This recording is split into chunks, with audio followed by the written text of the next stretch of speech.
Hi, my name's Jason, and I used to be just a good old average American kid living in upstate New York. There's me. I played baseball, mastered Mortal Kombat, went to the prom, said the Pledge of Allegiance every day, and loved my country. I even lived the dream of every American youth, college. Sure, it was a state school, but it also happened to be a party town. Great times all around, right? Well, sort of. I still had to work hard as a pizza guy to make it. And of course, there was school. I had to figure out the computer graphics programs I was working with, as well as attend classes I didn't care about. I certainly didn't know much about geopolitics. Then 9/11 happened and everything changed.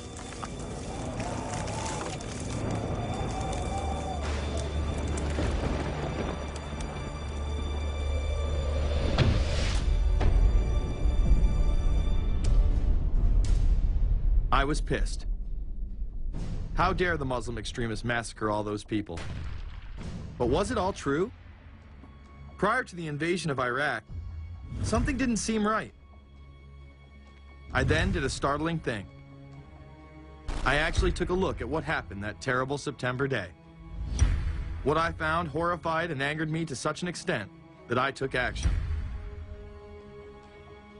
We were lied to, and lied to big time.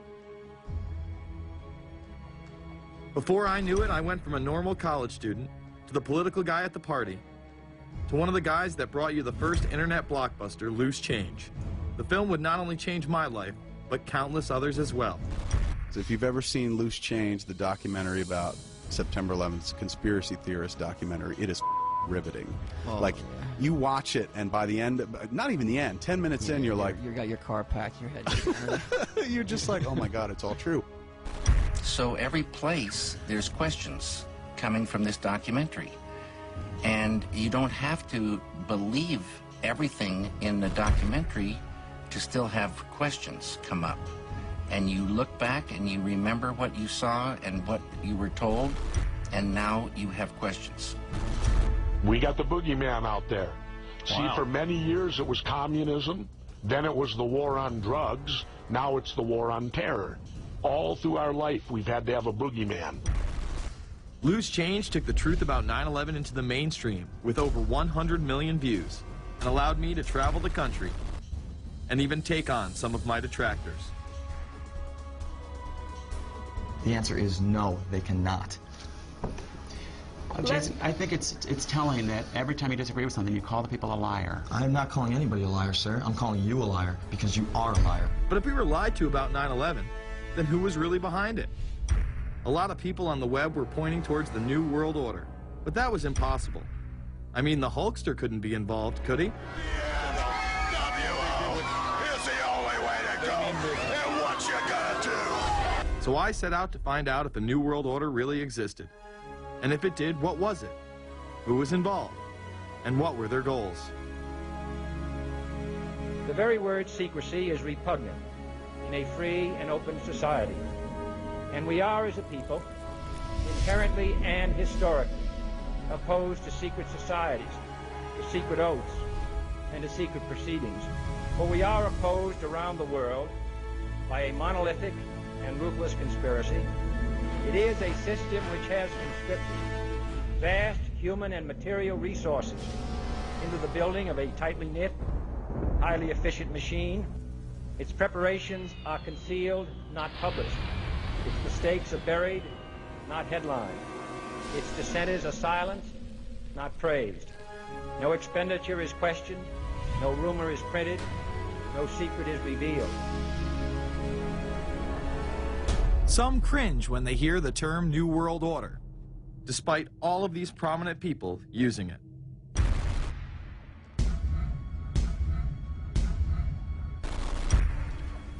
The world that maybe some people dreamt of at that conference back in Bournemouth, when it looked as if maybe history would end, that liberal democracy would triumph, that free market economics would slowly progress, and we'd have a new world order.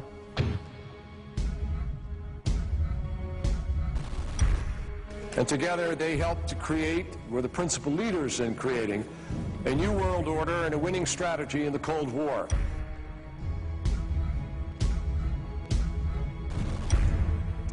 heart of a new world order.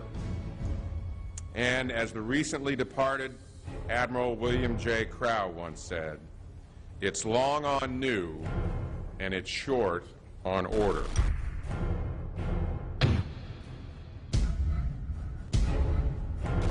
Walter Isaacson wrote a wonderful book about some of the wise men who helped shape the New World Order following the Second World War.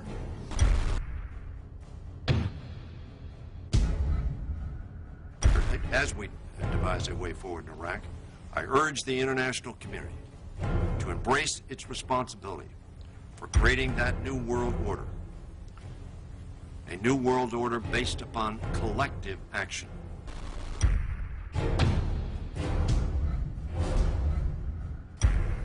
The transatlantic partnership was never just the foundation of our security. It was the foundation of our way of life. It was forged in experience of the most bitter and anguished kind. Out of it came a new Europe, a new world order, a new consensus as to how life should and could be lived.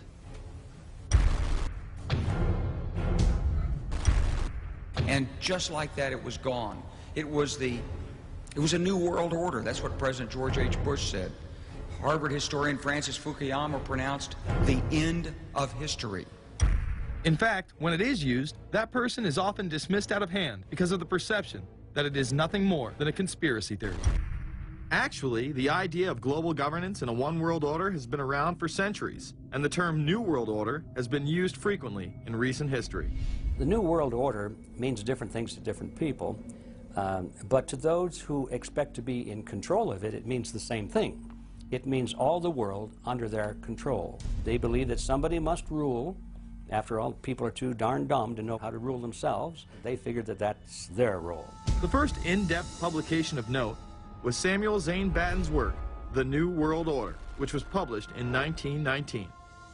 Under the cloak of Christianity, this order speaks of a new world rising and advocates social control over all people and all resources. It promotes a world federation with a world parliament, an international court, and a global police force. Some of its goals are as follows. Community. The danger and loss in crime and degeneracy.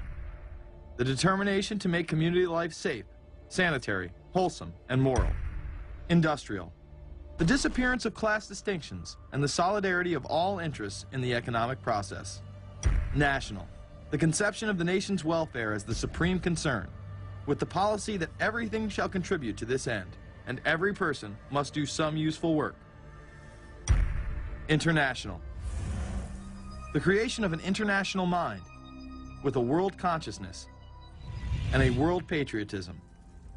The destruction of every arbitrary power that can separately and of its single choice disturb the peace of the world. World government is good, right? It put an end to war. Well, it could put an end to war because you just only have one dictator. I think Adolf Hitler had that in mind. He wanted a world government too, with himself as the master leader. Many have regarded Hitler as the apex of evil, a true heart of darkness. But how many people know that Hitler had his own vision of a new world order? Hitler had been promoted by the establishment. He graced the cover of Time magazine many times and was their Man of the Year twice. His vision was simple: unify Europe and then the world. The only real difference was that his order was racially motivated, instead of being based solely on religion. He even wrote a lesser-known follow-up to Mein Kampf in 1928 that many have dubbed My Order, or New World Order. President Roosevelt would condemn this order prior to World War II. Nazi forces openly seek to establish systems of government based on the regimentation of all human beings by a handful of individual rulers who seize power by force. Yes, these men and their hypnotized followers call this a new order. It is not new, and it is not order. The idea of globalization was so prominent in Nazi ideology that the 1936 Berlin Games would be the first time that the Olympic rings would be displayed prominently and promoted in order to glorify the Third Reich. This symbol represents the 5 major regions of the world: Africa, America, Asia, Europe, and Oceania, interlocking and coming together as one. This one world philosophy still defines the Olympic Games today. Australia, hello and welcome. One world, one dream. Hitler's methods of youth corps, concentration camps, eugenics, and military aggression were so visible to the rest of the world, he eventually failed. However, his vision of a new world order lived on. Author H.G. Wells, the man behind The Time Machine and War of the Worlds, would write about a planned world state in which there must be a common faith and law for mankind. In 1939, he would publish a full book on the matter called The New World Order. Wells again has a similar vision, stating that national individualism has to go and that sovereign states must end. He then goes on to write, in the great struggle to evoke westernized world socialism, contemporary governments may vanish. Perhaps his most chilling prediction is that countless people will hate the New World Order, be rendered unhappy by frustration and their passions and ambitions through its advent, and will die protesting against it. Many of them quite gallant and graceful-looking people. Collectivism is that concept where individuals are considered to be discardable, and that the group is more important, and that the ultimate group, of course, is the state. And so it boils down eventually to the fact that the state is the all-important unit of society, and citizens exist only to serve the state. Other men of prominence would also promote a New World Order during the 1960s, including industrialist and former New York Governor Nelson Rockefeller. These are some of the reasons pressing us to lead vigorously towards the true building of a New World Order. Rockefeller would also become vice president under Gerald Ford. Religious leader Pope Paul VI, delegates to international organizations, public officials, gentlemen of the press, teachers and educators, all of you must realize that you have your part to play in the construction of a new world order. As well as former President Richard Nixon. And the hope that each of us has to build a new world order. However, Nixon was largely a mouthpiece for his most dominant advisor, Secretary of State Henry Kissinger. Kissinger may be the most vocal proponent for a new world order of his era. He has called for it time and time again, in policy papers, meetings, and interviews. Time magazine recognized both Nixon and Kissinger as Men of the Year after announcing their New World Order in China. However, they were working on it long before. In these once classified documents, they both discussed the new order with the president of Indonesia. Mainstream media was even critical of Kissinger's vision in the early 70s. In ragged, spasmodic fashion, a new world order is coming into being, but it looks less and less like the world order that Mr. Kissinger had constructed in his own mind. Kissinger's New World Order would fall under the radar for some time. However, it saw a vast revival during the first Bush administration. Here is Brent Scowcroft, former vice chairman of Kissinger Associates and former national security advisor under both Ford and Bush Sr., as he discusses the New World Order. Looking at the subtitle this morning, Are We Ready for the New World Order, gives me something of the shudders. That phrase, New World Order, I'm afraid I'm partly responsible for resurrecting. To me, what that symbolized was perhaps a fundamental change in the character of our response to national security issues. Here, Charlie Rose asked Scowcroft, Kissinger, and former national security advisor Zbigniew Brzezinski if we are living in a new world order. Where are we as we think about this time in American foreign policy? Are we at a special moment which is being redefined? Or are we creating a new world order? We're at a moment when the international system is in a period of change like we haven't seen for several hundred years. In some parts of the world, the nation state on which the existing international system was based is either giving up its traditional aspects, like in Europe, or as in the Middle East. George H.W. Bush would campaign for a new world order like no other president before him. He would openly discuss it during his State of the Union address. What is at stake is more than one small country.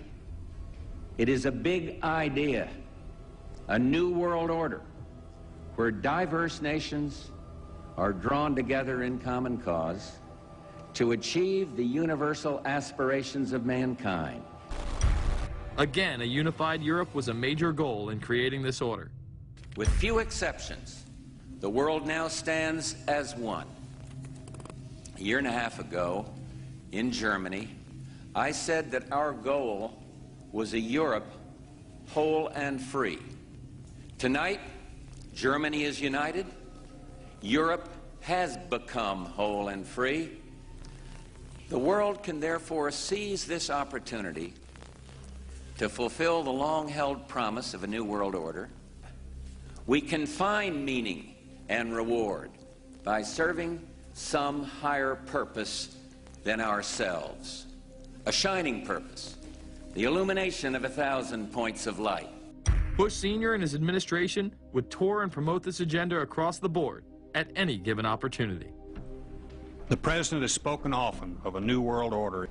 And we have an unprecedented opportunity to build a new era of peace and prosperity here and abroad, to build a new world order. It's my understanding, I think, that the President, and I don't know the context of how it came up in his speech last night in New York, said that China must be a part of the new world order. Guess I would like to ask you how you envision China fitting into the new world order. It is a country that we are going to have relationships with by virtue of its geopolitical importance.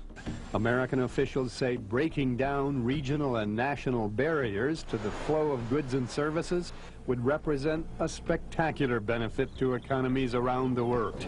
We are building a new world order. Bush would actually make a commencement address at Maxwell Air Force Base declaring the birth of this order. And that's why I wanted to speak to you today about the new world taking shape around us, about the prospects for a new world order now within our reach. In the coming weeks, I'll be talking in some detail about the possibility of a new world order emerging after the Cold War. But today, I want to discuss another aspect of that order. You see, as the Cold War drew to an end, we saw the possibilities of a new order in which nations work together. It refers to new ways of working with other nations to deter aggression and to achieve stability. As old threats recede, new threats emerge. The quest for the new world order is in part a challenge to keep the dangers of disorder at bay. We must build on the successes of Desert Storm to give new shape and momentum to this new world order. Only when this transformation is complete will we be able to take full measure of the opportunities presented by this new and evolving world order. The new world order really is a tool for addressing a new world of possibilities. This order gains its mission and shape not just from shared interests, but from shared ideals. After the Gulf War had ended, Bush was so obsessed with the idea of a new world order that he had a series of Glocks imprinted with the term that he would give to members of his administration, including Colin Powell, Brent Scowcroft, Dick Cheney, and General Norman Schwarzkopf. Cheney would even approve policy papers regarding the new world order. Defense Secretary Dick Cheney has approved a revised draft of a policy document on the new world order. The Pentagon is backing off a controversial earlier draft and has abandoned a one superpower strategy.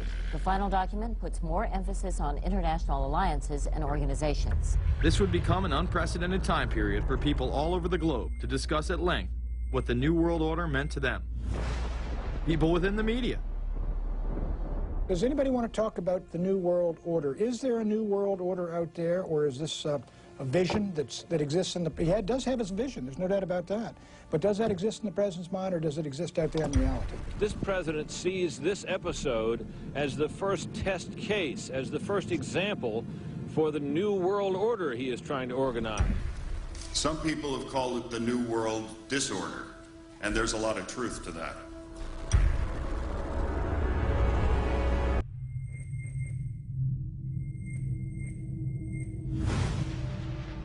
University and institutional chairs. I mean, we're talking a New World Order at Georgetown.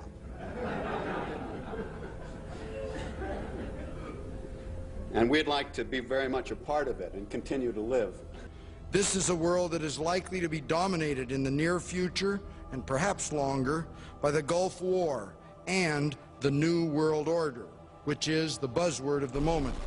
So the secret of a New World Order, and at this point it's just a slogan, but it does have some historical background in terms that orders have succeeded each other over time. The secret of this is to learn how to use coalitions. We are effective in the United Nations. People within government. George Bush has invoked a New World Order without enunciating a new American purpose. The president has still failed to articulate clear goals for our nation's foreign policy in this new age. I find the term New World Order very revolting, and just not only historically but politically today.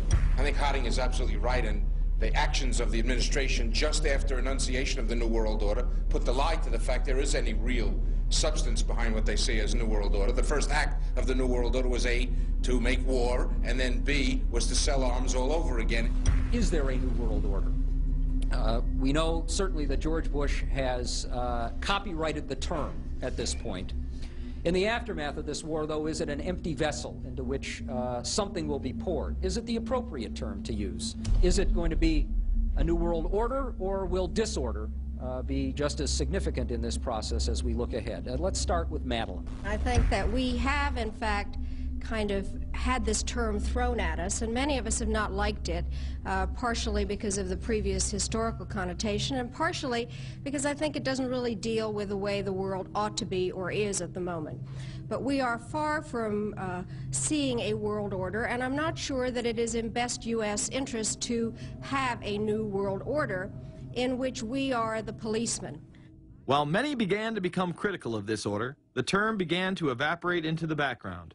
We are very, very skeptical of an international order if we are not sure how the rules will be made, because thus far the international order has been made with rules that we had no input into and that affect us, and even when on the few occasions when the rules will seem to favor us, then they get changed. A unipolar world, a world of one superpower, may be quite dangerous for us. The New World Order under the United Nations would mean, among other things, an end to our God-given rights given us and secured by the Constitution. The New World Order, which now has been called by some the New World Disorder, and by some people on the of a more liberal persuasion, the taking over of the world by the Council on Foreign Relations, the Trilateral Commission, and the UN to put us all in slavery. But what are these organizations? Who founded them? And what are the stated goals of each? Before we begin with the Council on Foreign Relations, let's delve further into history to understand roundtable groups and their origins. Its roots go way, way back in history, and they go back to the formation of a secret society, a secret organization that was created by Cecil Rhodes, a very powerful and very wealthy individual. And people have heard about him in history, and they know about the Rhodes Scholarship, and they think, well, isn't that nice? That they don't understand at all what that's all about. Cecil Rhodes, when he died, left his great fortune not to his family, not to his heirs, but for the creation of a secret society. And we know about this because there were some people very intimately involved with this organization who wrote about it. One of the best authors on this topic is Professor Carroll Quigley. He wrote several books, and Tragedy and Hope is the best known of his. He described in detail the secret organization created by Cecil Rhodes, and he explains in these books he knows about them because he was invited by the organization into its inner circle. He was never a member of it, but he was invited in as their historian, and he was allowed to see their secret records and papers and study them for several years. And he knew all the important players, and he understood what it was about, and so he wrote these books. It's an amazing thing because he laid out in great detail what the purpose of the organization was and how they were the major players in all of the big international events since and including World War I. The bottom line is that you take the roots of that organization and you find out that they created in all of the British dependencies what they call roundtable groups. And then around those little roundtable groups, they created front groups. And the purpose of these front groups and roundtable groups was to penetrate into the governments of all of these different countries, to penetrate into the media centers, to penetrate into the educational systems. In other words, to penetrate into the social fabric, the power centers of society, and literally take them over from the inside without anybody being aware that they were controlling influence. After World War I, the International League of Nations arose as a precursor to the United Nations in 1919, under what seemed to be the vision of President Woodrow Wilson and his 14 points. The League of Nations was the first attempt at the New World Order, the first attempt at a global government based on the model of collectivism. And it was the brainchild of the elitists, the ancestors of the very people who are still working on this project. They're collectivists, the very wealthy people. They're the ones in this country who dominated the powerful tax-exempt foundations, like the Carnegie Endowment Fund for International Peace, the Rockefeller Funds, the Ford Foundation, and groups like that. These people were on record, even way back then, that they had to have a new world government, and they dreamed of that being embodied in the League of Nations. And they were solidly behind it. And that was one of the reasons those people encouraged the United States into World War I, was because of the crisis of World War I, and that would also condition Americans to thinking of making big changes in their system, because we certainly don't want another war like that, do we? There's that fear angle again. And they thought, well, by being in World War I, then we would be a major participant at the table to carve up the world and create a new world government. And that was to be the League of Nations. Well, what happened to it is that the American people didn't really go for it. Wilson was aware of the elite and their control over society. In his book, The New Freedom, published in 1913, he discussed such a group. Since I entered politics, I have chiefly had men's views confided to me privately. Some of the biggest men in the United States, in the field of commerce and manufacture, are afraid of something. They know that there is a power somewhere so organized, so subtle, so watchful, so interlocked, so complete, so pervasive, that they better not speak above their breath when they speak in condemnation of it. Ultimately, this insight did not spare him from becoming yet another puppet of the global elite. You're watching Invisible Empire, A New World Order Defined. I'm Alex Jones, the producer of this film. I have produced 5 of the top 10 films in internet history, whether it's Loose Change Final Cut, Endgame, The Obama Deception, or Fall of the Republic. Yes, we've made informative, well-documented films, but the real credit for the success of these documentaries lies with you, the viewers. My friends, Invisible Empire is so important for people that need a crash course in the history of the ruling class and what this establishment is setting up. Please support the filmmakers so we can make future documentaries. Visit Infowars.com. Purchase the high-quality hard case DVD that has over 30 minutes of expanded extras. Make copies of that because it's the best quality available. Give it to everyone you know. Have public showings, whether it's the library, a local theater, or your home. Get it out to everyone you know. Get a PrisonPlanet.tv membership. Download all my films in high quality. Burn them to disk and give them to everyone in your community. If we expose the globalist, there's no way they can carry out their hellish plan. The destiny of this film is in your hands. You've made our previous films incredible successes. I'm counting on you now. So again, Infowars.com to get the DVD, or call toll-free 888-253-3139, or see them all in incredible high quality at prisonplanet.tv. The ball is in your court. PrisonPlanet.tv is a better tool than ever in the info war. Over 6 years of my radio and TV shows, all my films in super high quality, my book, Paul Watson's book, all there, 15 cents a day. Your support of PrisonPlanet.tv empowers the resistance to unlock minds worldwide. In all of the British dependencies, these organizations, the front groups, were called the Royal Institute for International Affairs. In the United States, they chose a different name. They chose the Council on Foreign Relations, but it held exactly the same relationship to this inner society of Cecil Rhodes. Among the charter members were W. Averill Harriman of Union Banking, then President of the United States Woodrow Wilson's main advisor, Colonel Edward Mendell House, John D. Rockefeller, the founder of Standard Oil, banking mogul J.P. Morgan, and prominent bankster Paul Warburg. Well, the Council on Foreign Relations exists today. It's probably the most powerful single organization in America. Many observers, including myself, believe that it is the hidden government of the United States. These people are not elected to office, and most Americans don't even know who they are.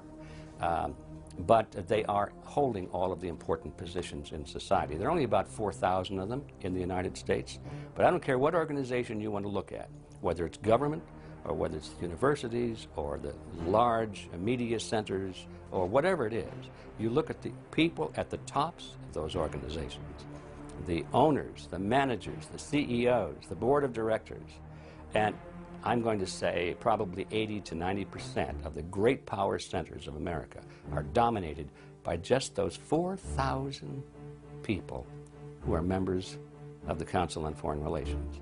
Throughout its history, it would contain extremely influential and powerful individuals in finance, business, media, and politics. Former presidents of the United States include Richard Nixon, Gerald Ford, Jimmy Carter, and William Jefferson Clinton. Currently, Barack Obama claims not to be a member, but has spoken in front of the Council and has had his writings published in the Council's magazine, Foreign Affairs. It's been reported that you and your wife are in the globalist CFR, which is a Council on Foreign Relations. I'd like to know if that is true. Well, first of all, I'm not... the Council on Foreign Relations, I don't know if I'm a official member. I've spoken there before. It basically is just a forum where a bunch of people talk about foreign policy. And so there's nothing, there's no official membership. I don't have a card or, you know, a special handshake or anything like that. Now, why is that important? It's important because the avowed purpose of the Council on Foreign Relations is to create a new world order, a global government based on the model of collectivism. And that includes the elimination of the United States as a sovereign nation. That's why it's important. The people running this country are determined to destroy it. The Council was heavily criticized during the 1980s for being an organization hell-bent on destroying national sovereignty in favor of a world government. So many of its members hid their association with the organization. Dick Cheney had this to say in response to a question by David Rockefeller, who became the CFR's youngest director in 1949 and was chairman of the board from 1970 to 1985. He remains an honorary chairman to this day. It's good to be back at the Council on Foreign Relations. As Pete mentioned, I've been a member for a long time and was actually a director for some period of time. I never mentioned that when I was campaigning for re-election back home in Wyoming. Now, you are the president of the Council on Foreign Relations, all right? Yes, sir. You guys toy with countries of the world like toys, don't you? You're like the Illuminati, you're the Masons, you control everything, don't you? That's the rap on you guys. What's so interesting now, though, is who's on the chessboard. The toys, if you will, are a lot more than states. Notice that Mr. Haas does not deny that the CFR has massive control over the geopolitical arena, and instead tries to focus on the separate entities outside of nation-states. Current Secretary of State Hillary Clinton also reveals the importance of the CFR here. But it's good to have an outpost of the council right here down the street from the State Department. We get a lot of advice from the council, so this will mean I won't have as far to go to be told what we should be doing and how we should think about the future. You have these private groups that are run and created by the elite, by the ultra-rich, wealthy families that have been manipulating global markets from behind the scenes for generations. They create these private groups that then feed information to the government, to senators, to congressmen, their recommendations, their policy papers, what they think should happen. And it's fascinating because if you actually read what it is that they're doing, the recommendations that they make, they're very able to get them put in place. Discussions that are going on in these private groups are really talks that should be going on in Senate committees and in the halls of Congress, but they're happening with these ultra-elite groups that are then pushing their propaganda into the political mainstream, and then it's becoming enacted, it's becoming put into law. Still not convinced the CFR is promoting a new world order? Listen to what Leslie Gelb had to say upon leaving the New York Times to chair the organization as its president in 1993. I loved it. Doing a column is a great job. I'm going to an equally great but different job, and in a way a job that caps everything I've been doing in my life, in government and academia and in journalism. I think that's what the Council on Foreign Relations will allow me to do. Well, you know, for example, you had me and 3 or 4 other folks on this show a few months ago to talk about the New World Order, right? Exactly. Right? Bob I talk Bermas about it, you, exactly. Right. I talk about it all the time. New World Order wants a global system where one small central authority of individuals can then dictate a policy that's going to be distributed down to the rest of the world, everywhere, in the smallest little town in the middle of nowhere in some remote country. I now think it's safe to say that the Council is extremely influential on the world stage and openly promote global governance. The Council and the globalists were able to take this agenda to the next level following World War II. The United Nations was born out of the ashes of this conflict.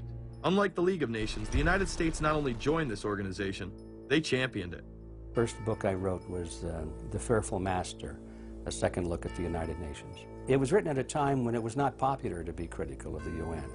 I mean, the United Nations was viewed by almost everybody as our last best hope for peace. It was a means, we were told, to bring humanity together and put an end to war and live in peace and harmony and promote trade and all of these good things. I wish it were any of those things, but it's not. The original charter for the United Nations was drafted in San Francisco in 1945, and the United States became a permanent member of the Security Council, along with France, the United Kingdom, the Soviet Union, and the Republic of China. The process by which other nations' belief systems could be used to erode and eviscerate our Constitution and Bill of Rights had taken a giant leap forward. The United Nations is one of the most well-known sort of globalization attempts. Its primary goal is to streamline all the governments of the world, to create a global council and to unify all the rules and all the regulations for the world. So it's essentially the precursor and an engine of this new world order. The United Nations is made up of all of the countries of the world, most of which are dictatorships of one kind or another.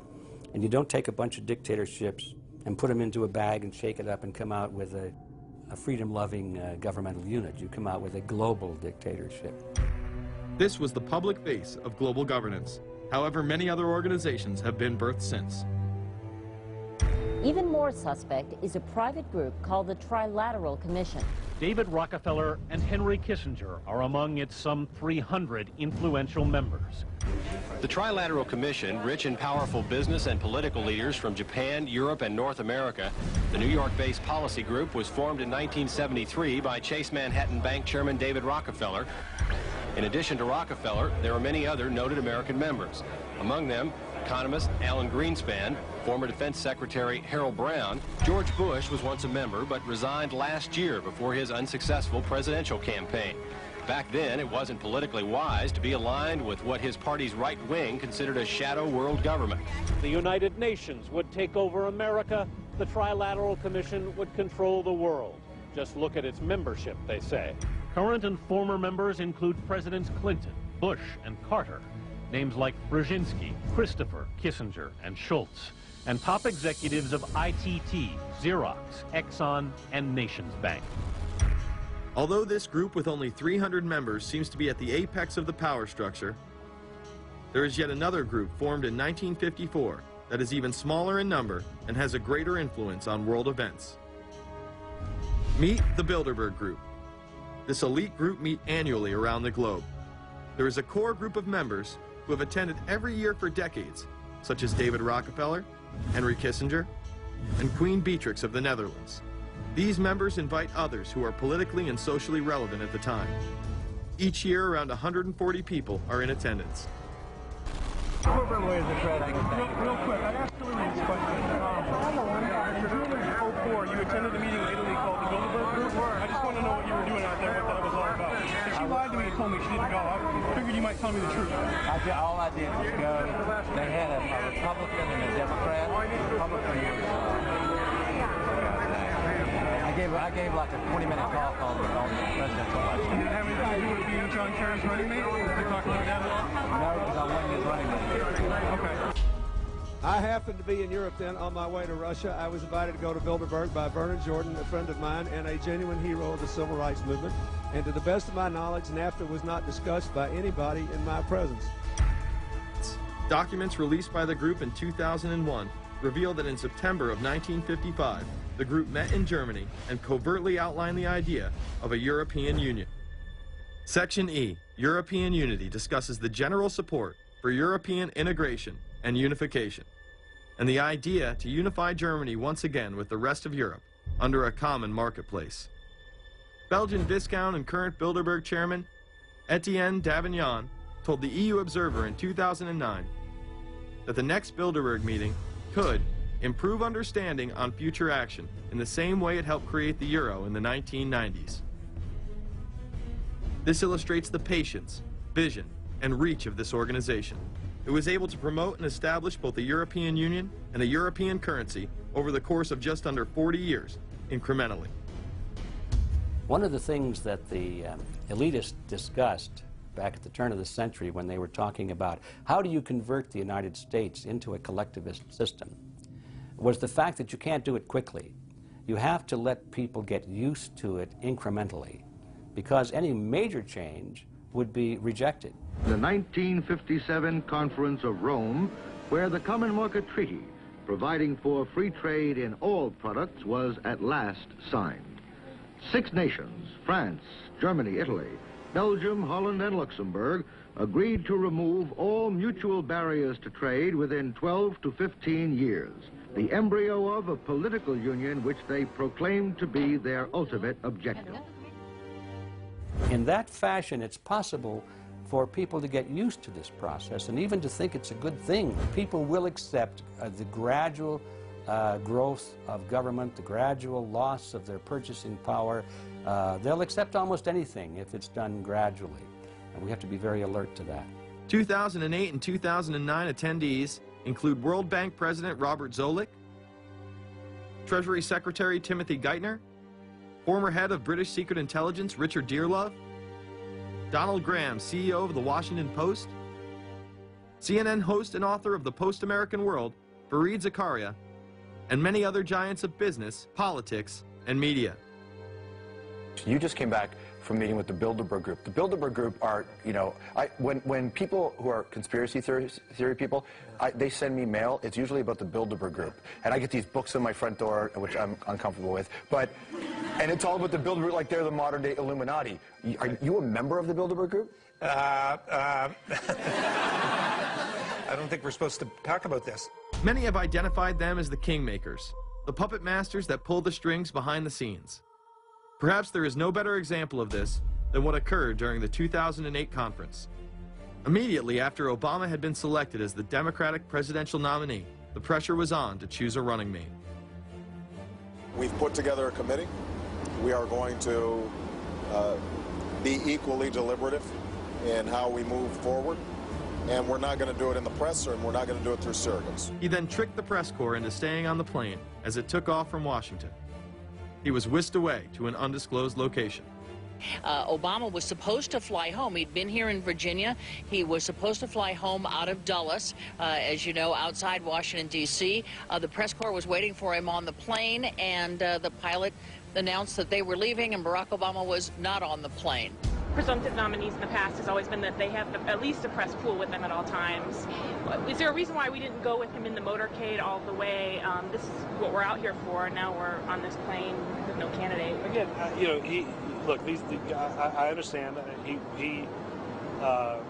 There was a desire to do these meetings, obviously, in private. The press then began to report that Obama and Hillary were meeting secretly in her home. Well, we continue to follow our breaking news. Barack Obama, Hillary Clinton meeting tonight at her house in Washington, D.C. However, it was later revealed that they never actually met at Clinton's home. And we're following this breaking story. Candy Crowley, we understand, has new information. Candy, what have you learned? We are hearing actually from Chris Welch, who is our embed with the Obama campaign. Those are the people that took off without Obama and went to Chicago. The spokesman there is in fact confirming that the meeting did take place. They're talking in past tense now, but saying that the meeting did not take place at the Clintons' house. It took place at this point at some place, I don't know where, some undisclosed place in Washington, D.C., not at Hillary Clinton's house. Remember, Gibbs mentioned that Obama had a desire to have several meetings, not just one.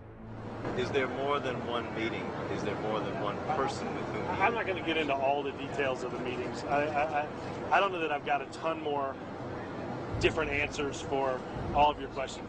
The truth of the matter is that Bilderberg just happened to be in the neighborhood at the time. They were holding their annual meeting just down the road in Chantilly, Virginia. What are the chances?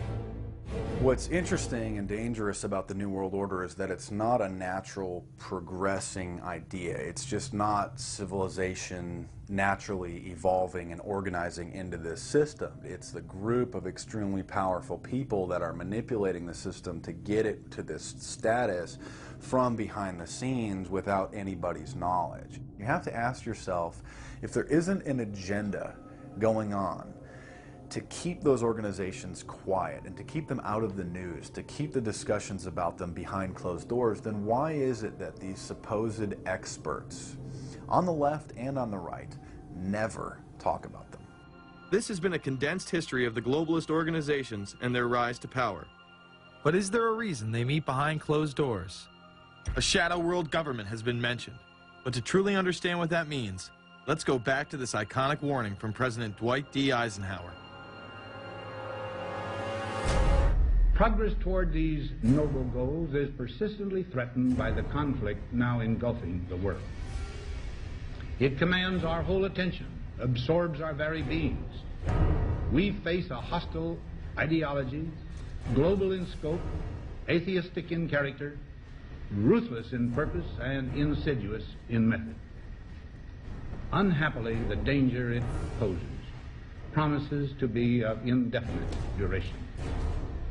The need to maintain balance in and among national programs. Balance between the private and the public economy. Balance between the cost and hoped for advantages. Balance between the clearly necessary and the comfortably desirable. We have been compelled to create a permanent armaments industry of vast proportions. We annually spend on military security alone more than the net income of all United States corporations. The total influence, economic, political, even spiritual, is felt in every city, every state house, every office of the federal government. Yet we must not fail to comprehend its grave implications. Our toil, resources, and livelihood are all involved. so is the very structure of our society. In the councils of government, we must guard against the acquisition of unwarranted influence, whether sought or unsought, by the military-industrial complex. The potential for the disastrous rise of misplaced power exists and will persist. America went into a major mobilization, revived its defense industries, and we saw the civilian economy of America more and more skewed through the 50s. Already in Eisenhower's time, he could see it coming, that you were getting a larger and larger defense military component of the economy, which, unlike the rest of the economy, was very, very centrally organized about lobbying for more and more new weapons. It was the political skills of this military-industrial complex, which I think Eisenhower was really warning us about, and rightly. There is a military-industrial complex. Today, we see a situation where the civilian economy is really in tatters, and most of our civilian production has gone overseas to third world countries. What do we export? Our biggest export practically is garbage, but apart from garbage, we export military equipment. We have a special act which subsidizes, makes it possible for countries abroad to buy our armaments because it's too expensive to produce them for one country only. So we have become a very efficient military-industrial complex, but the civilian economy is only a ghost of what it used to be, and this has terrible consequences for democracy because it means that the power of this lobby is now sort of dominating what goes on in Washington. Through multinational corporations, global intelligence networks, out-of-control banksters, all under the veil of national security and black operations, the global elite have consolidated power on a massive scale over the last several decades. You see, global corporations not only fund and develop large technological and military projects here and abroad, they also own the consumer industry and production, as well as all of the important media. By owning the vast majority of what we hear and see on a daily basis, we have been manipulated on a mass scale as to regards to what we believe and desire, both socially and politically. Edward Bernays, the nephew of world-famous psychoanalyst Sigmund Freud, would study group dynamics and become the father of public relations. He authored the book Propaganda in 1928. In it, he described how to intelligently and consciously manipulate the habits and opinions of the masses within a democratic society. He went on to state that those who harness this unseen mechanism of society constitute an invisible government and are the true ruling power. It is they who pull the wires which control the public mind, who harness old social forces and contrive new ways to bind and guide the world. The average American is distracted, mindless, worried about minuscule things, celebrities, as if it was their own family members. And this is by design, because the powers that be, who own the media, know how our brains work.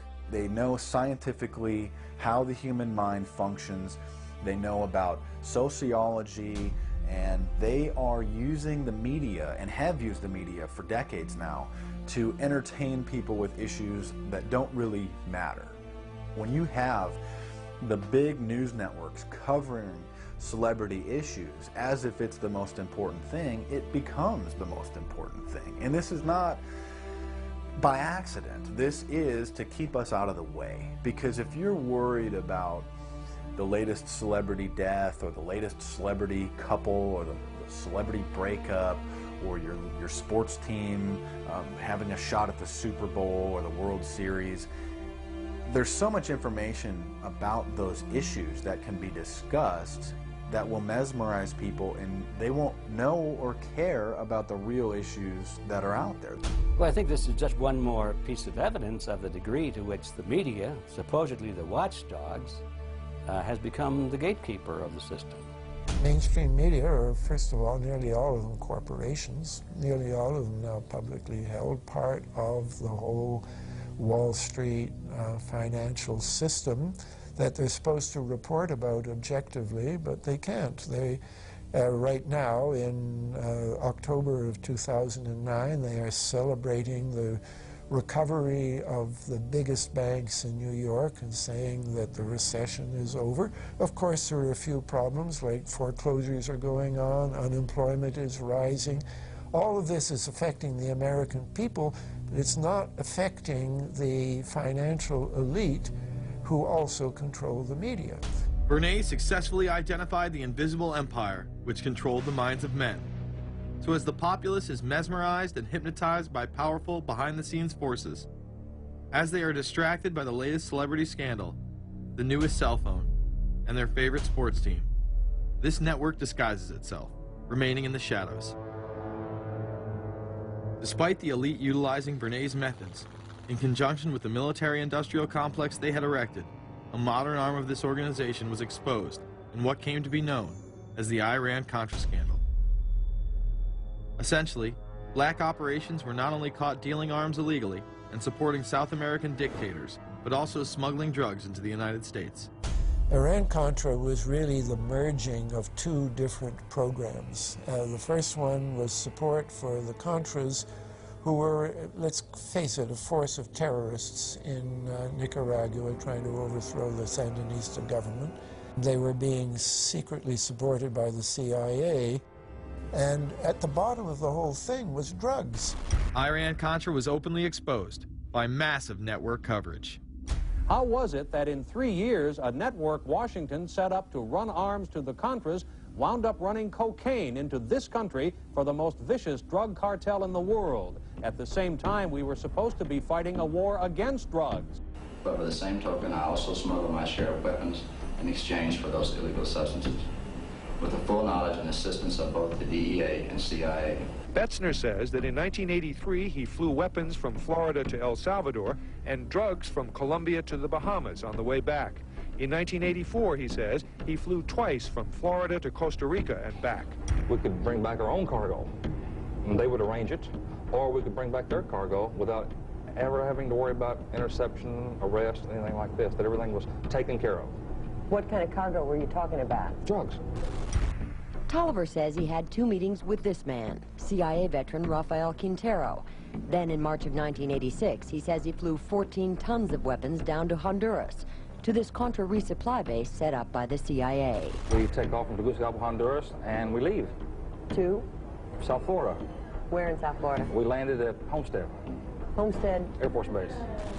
This is the plane Tolliver says he used. The plane traces to a company that had a State Department contract to fly humanitarian supplies to the Contras.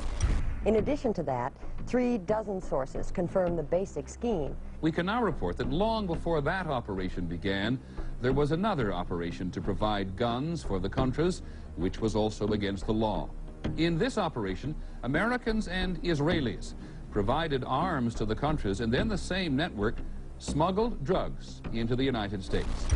The operation was launched in spring of 1983 at Washington's request, with at least $20 million of Israeli government money later reimbursed, we're told, from U.S. Covert Operations Fund. For about 5 years, people were flying arms into Iran, and most of them came from Israel. The Israelis purchased the weapons from Poland and Czechoslovakia and began shipping them secretly from Yugoslavia to Bolivia, and then to Panama. The Israeli liaison man there, this man, Michael Harari, until recently a close aide to Panama's strongman, General Manuel Noriega. You'd bring the ship into Colombia, you would load drugs aboard it, and you would bring those drugs back to Panama with you. But bringing that stuff into the United States, that was something else. I've never been so thoroughly disgusted with myself in my life. This network would also be involved in the October surprise. We really can't understand that unless we understand the so-called October surprise in the 1980 election, which is, I think, unquestionably Republicans, including William Casey, who later became Reagan's head of the CIA, negotiated with the Iranians for them not to release the hostages which were being held in Iran to Carter, but to wait until Carter was defeated and the Republicans were in. That is what actually happened, that the hostages were only released on the day that Carter left office and Reagan came in. Unbelievably, this same network would even be linked to the BCCI banking scandal by journalist Danny Casolaro. Casolaro was probing a conspiracy he called the Octopus, which involved the Iranian hostage crisis, the Iran-Contra affair, with, believe it or not, all funds channeled through BCCI, the international bank charged with everything from money laundering to fraud. BCCI, it's a shadowy international bank linked to terrorists, drug runners, and dictators.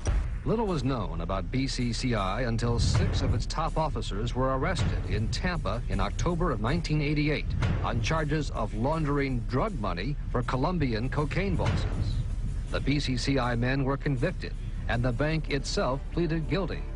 But for some reason, the bank was allowed to continue to operate all over the world. There are indications that some of the reluctance to prosecute this bank stemmed from the favors it did. For? The favors it did for intelligence services everywhere. Too many secrets of too many countries, too many prominent people, too many hands-on, and that makes it desirable that this entire affair be forgotten. It began to become clear that the global traffic of drugs were funding violent dictators, rigging elections, supporting the arms trade, and enforcing the assassination of anyone who got in the way.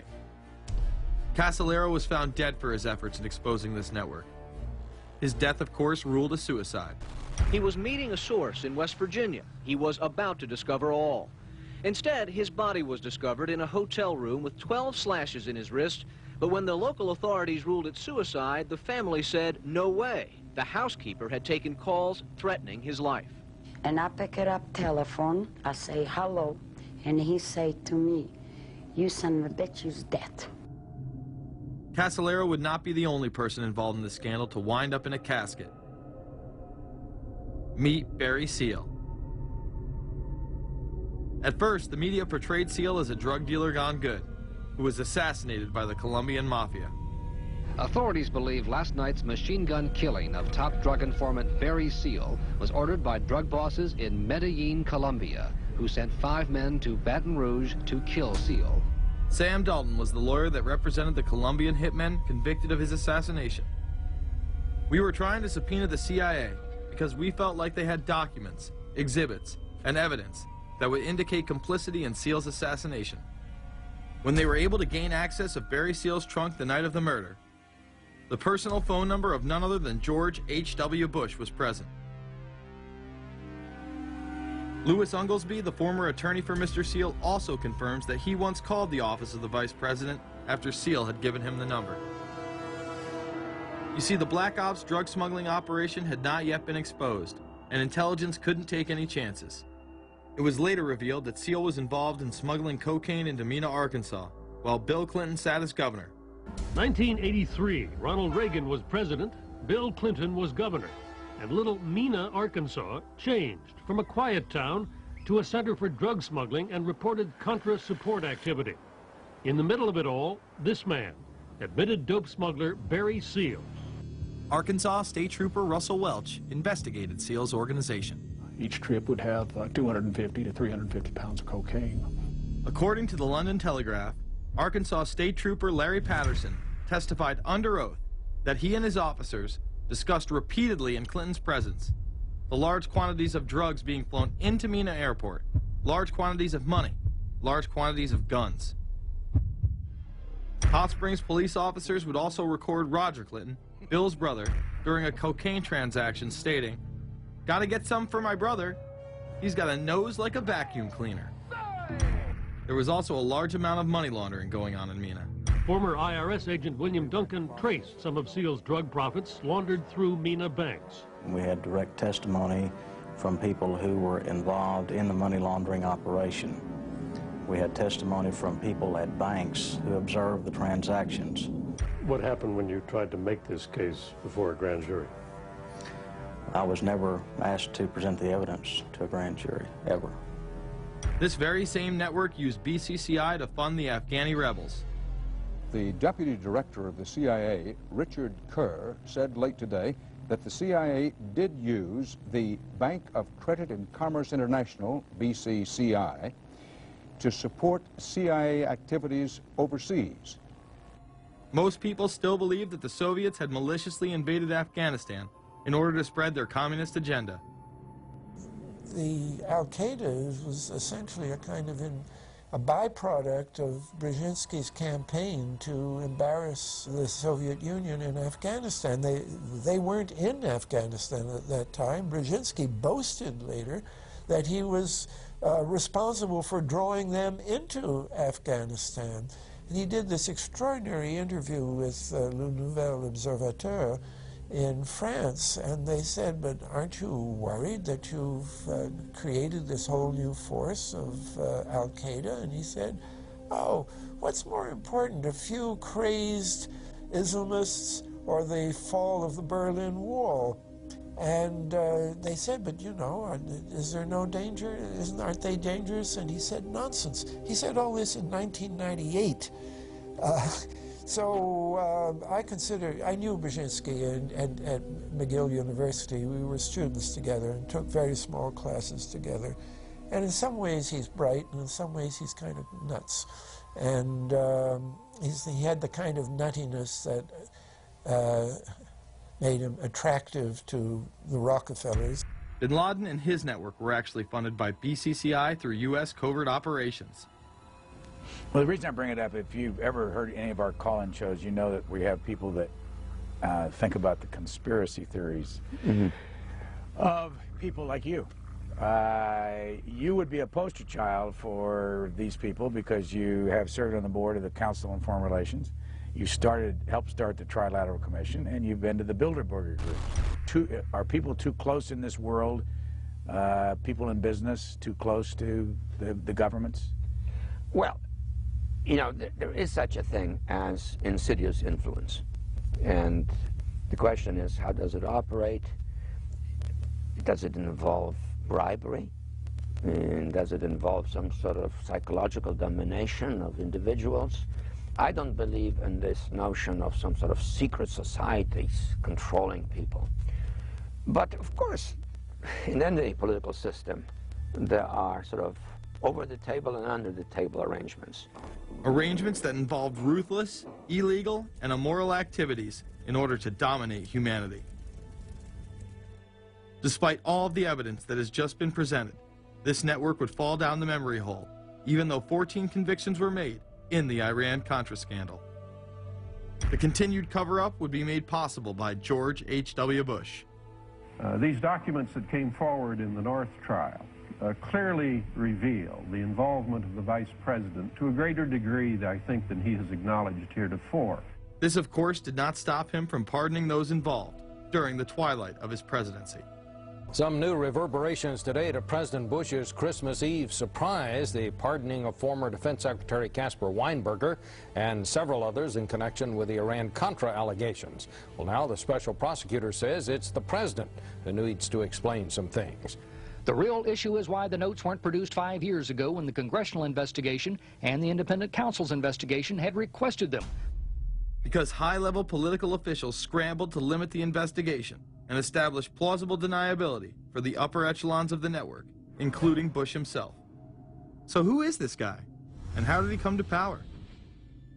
To understand that, we must first take a look at his father, Prescott. Prescott was born into privilege and became extremely influential in business, intelligence, and politics. He helped establish the CIA out of the Army's Office of Strategic Services with the Dulles brothers, and served as a senator in the state of Connecticut. However, during his time serving as one of the directors of Union Banking Corporation, he was doing business with Nazis. The Bushes have been sort of at the heart of the military-industrial complex since its very beginning, and that Prescott was involved in a firm that actually fronted for Nazi firms in America. In fact, Union Banking and its subsidiaries were seized by the United States government in October of 1942 under the Trading with the Enemy Act. After the war, the assets were returned, a few fines were paid, and it was swept under the rug of forgotten history. These Nazi ties should not be all that shocking, seeing as it has been declassified that the Office of Strategic Services recruited Nazis into its ranks through Project Paperclip in August of 1945. George Bush seemed to follow in his father's footsteps, using Prescott's business connections to move to Texas and get into the oil industry. He would first attain political office as a Texas congressman in 1966, but then lose his bid as a Texas senator in 1970. It was at this time that Nixon appointed Bush as an ambassador to the United Nations. According to official accounts, Bush then began work with the CIA as its director in 1976. Evidence suggests that Mr. Bush and the CIA actually had a much longer-standing relationship. There are indications that he had relations to the CIA before. There's a very strange memo, and the names are George Bush. And when this was published, there was a lot of fuzzing of the issues, but given George H.W. Bush's strong connections with the Cuban community, I think there is a good chance that it was the George Bush we know, so that he did have a CIA connection. Bush left the CIA just under a year after his appointment. He is credited with restoring the agency's morale, as its image was being shattered by the Church Committee's revelations of the CIA's unauthorized activities involving assassinations and corruption. In reality, Bush was responsible for denying the Church Committee many of the documents it requested and making it impossible for them to do a thorough investigation. After his time as CIA director, he devoted himself to becoming the next president of the United States. Many people within his own party did not like his globalist ties. Along the campaign trail, Bush continually had to explain his association with the group. You know J.R. Ewing in the show Dallas? J.R. is a member of the Trilateral Commission, I think. It's got to be because it's so bad. Let me tell you something. I used to be a member of it. I resigned, as I did from every business thing I was in, to concentrate on one thing, running for President of the United States. Ronald Reagan initially had no interest in having Bush as his running mate. Even then presidential candidate Ronald Reagan had questions. I would suggest that maybe Mr. Bush would clear the air if he'd tell us why he resigned. Reagan's backers then forced him to choose their intelligence frontman, George H.W. Bush, as his vice president. But in spite of last year's campaign rhetoric, all seems to be back to normal between George Bush and his old colleagues.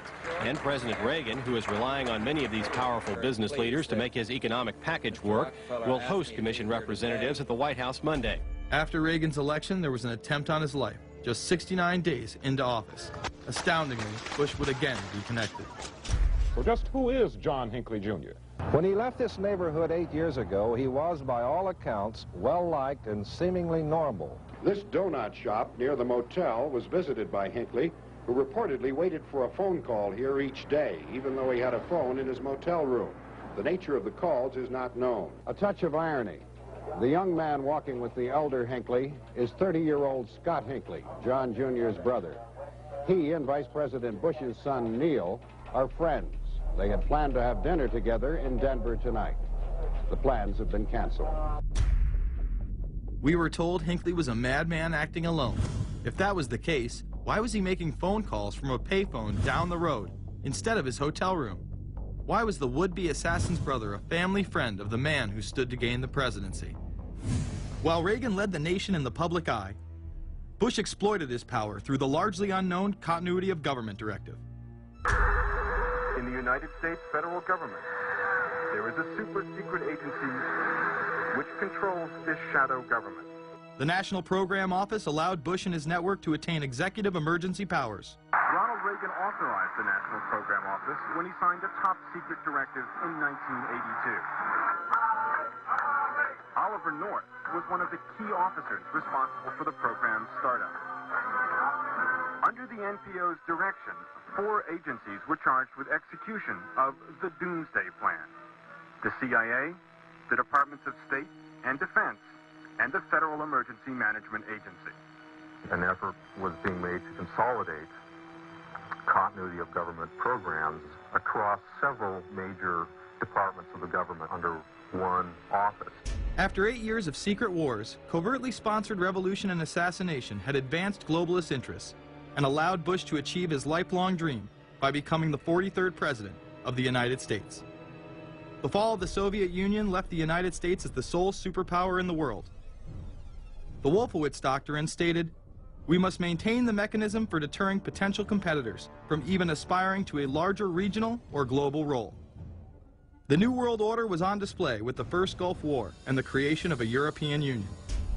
After losing to his crony Bill Clinton, he faded into the background as the agenda for a New World Order marched forward.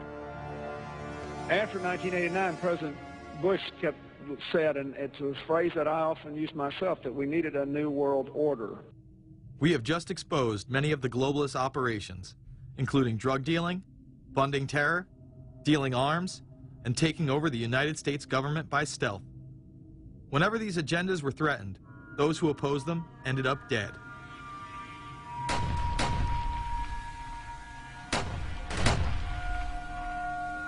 We've got some difficult days ahead, but it really doesn't matter with me now, because I've been to the mountaintop.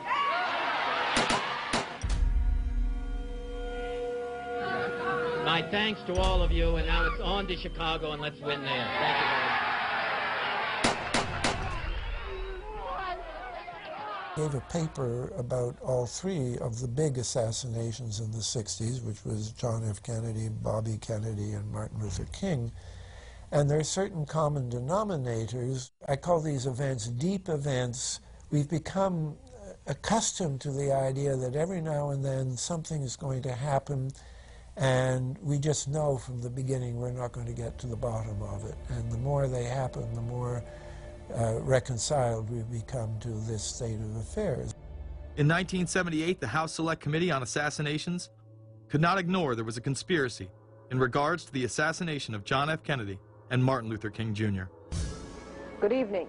A congressional committee has concluded that President John Kennedy and civil rights leader Martin Luther King Jr., both of them, were probably killed as the result of conspiracies.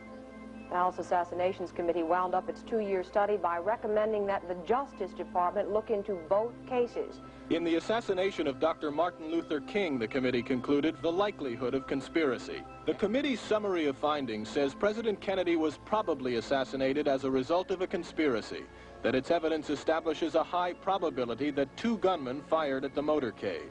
The committee concluded that President Kennedy did not receive adequate Secret Service protection in Dallas, that the CIA was deficient in sharing information before and after, that the Justice Department and Warren Commission failed to pursue possible conspiracies and made their conclusions too definite. There seems to be no debate that the CIA and Secret Service were involved in the assassination, as you can clearly see 2 Secret Service agents being taken away from their positions at the back of Kennedy's vehicle just moments before the assassination. And no matter what you believe about Oswald, it has now been declassified that Oswald was trained by the CIA in 1957 under the cover of the Office of Naval Intelligence.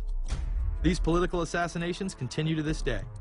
The 11-person jury in the inquest must decide if these stills, never before seen of Diana in the Mercedes and then the crash, are the frantic moments after a tragic accident or the aftermath of a calculated murder. Mr. Al-Fayed? Mohammed Al-Fayed, Dodi's father, has long since made up his mind.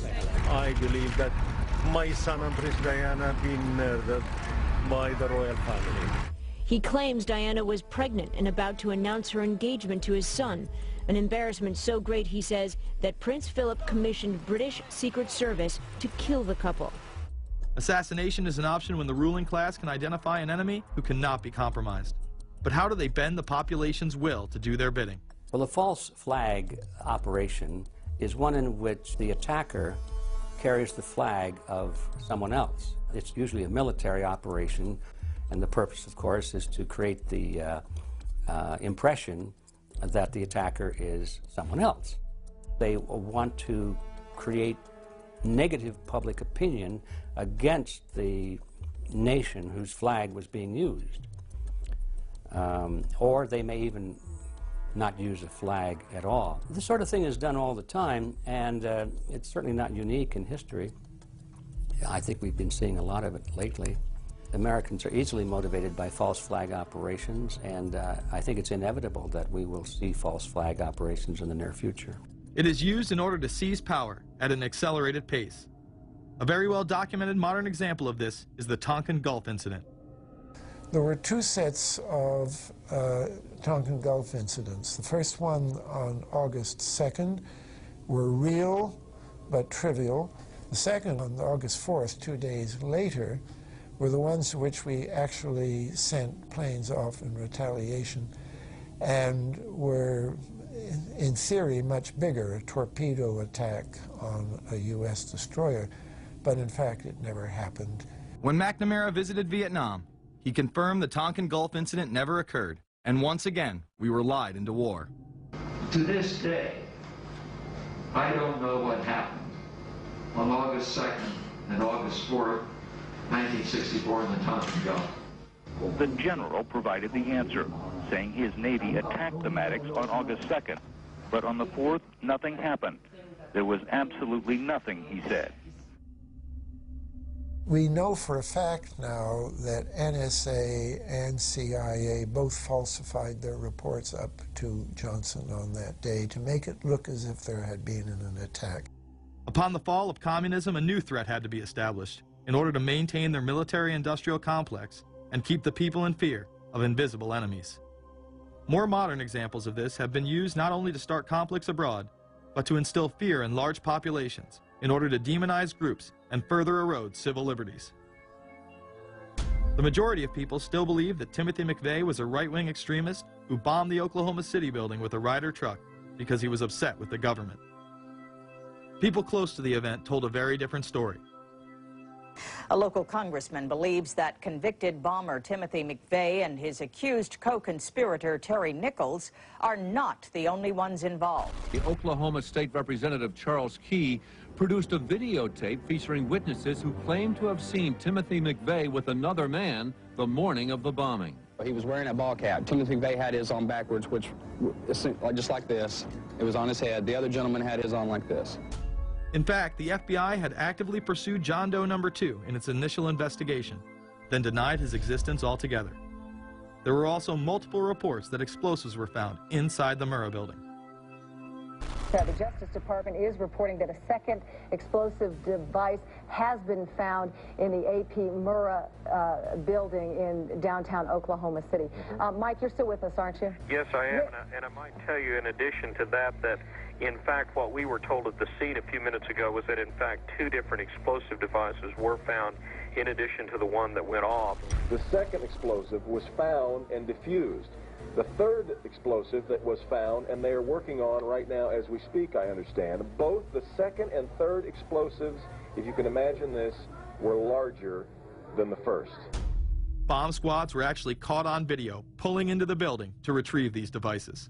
They'll back that trailer down there, and the bomb squad folks will go in, and they will use that trailer. You see the bucket on the back there, sort of, this is how they would transport the explosive device away from this populated area to try to do something with it. I just took a look down the street at the Murrah building again. I see another bomb truck going, so apparently they're going to try to get out that third bomb that's been talked about.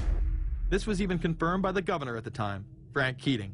One device was deactivated. Apparently there's another device, and obviously whatever did the damage to the Murrah building was a tremendous, very sophisticated explosive device.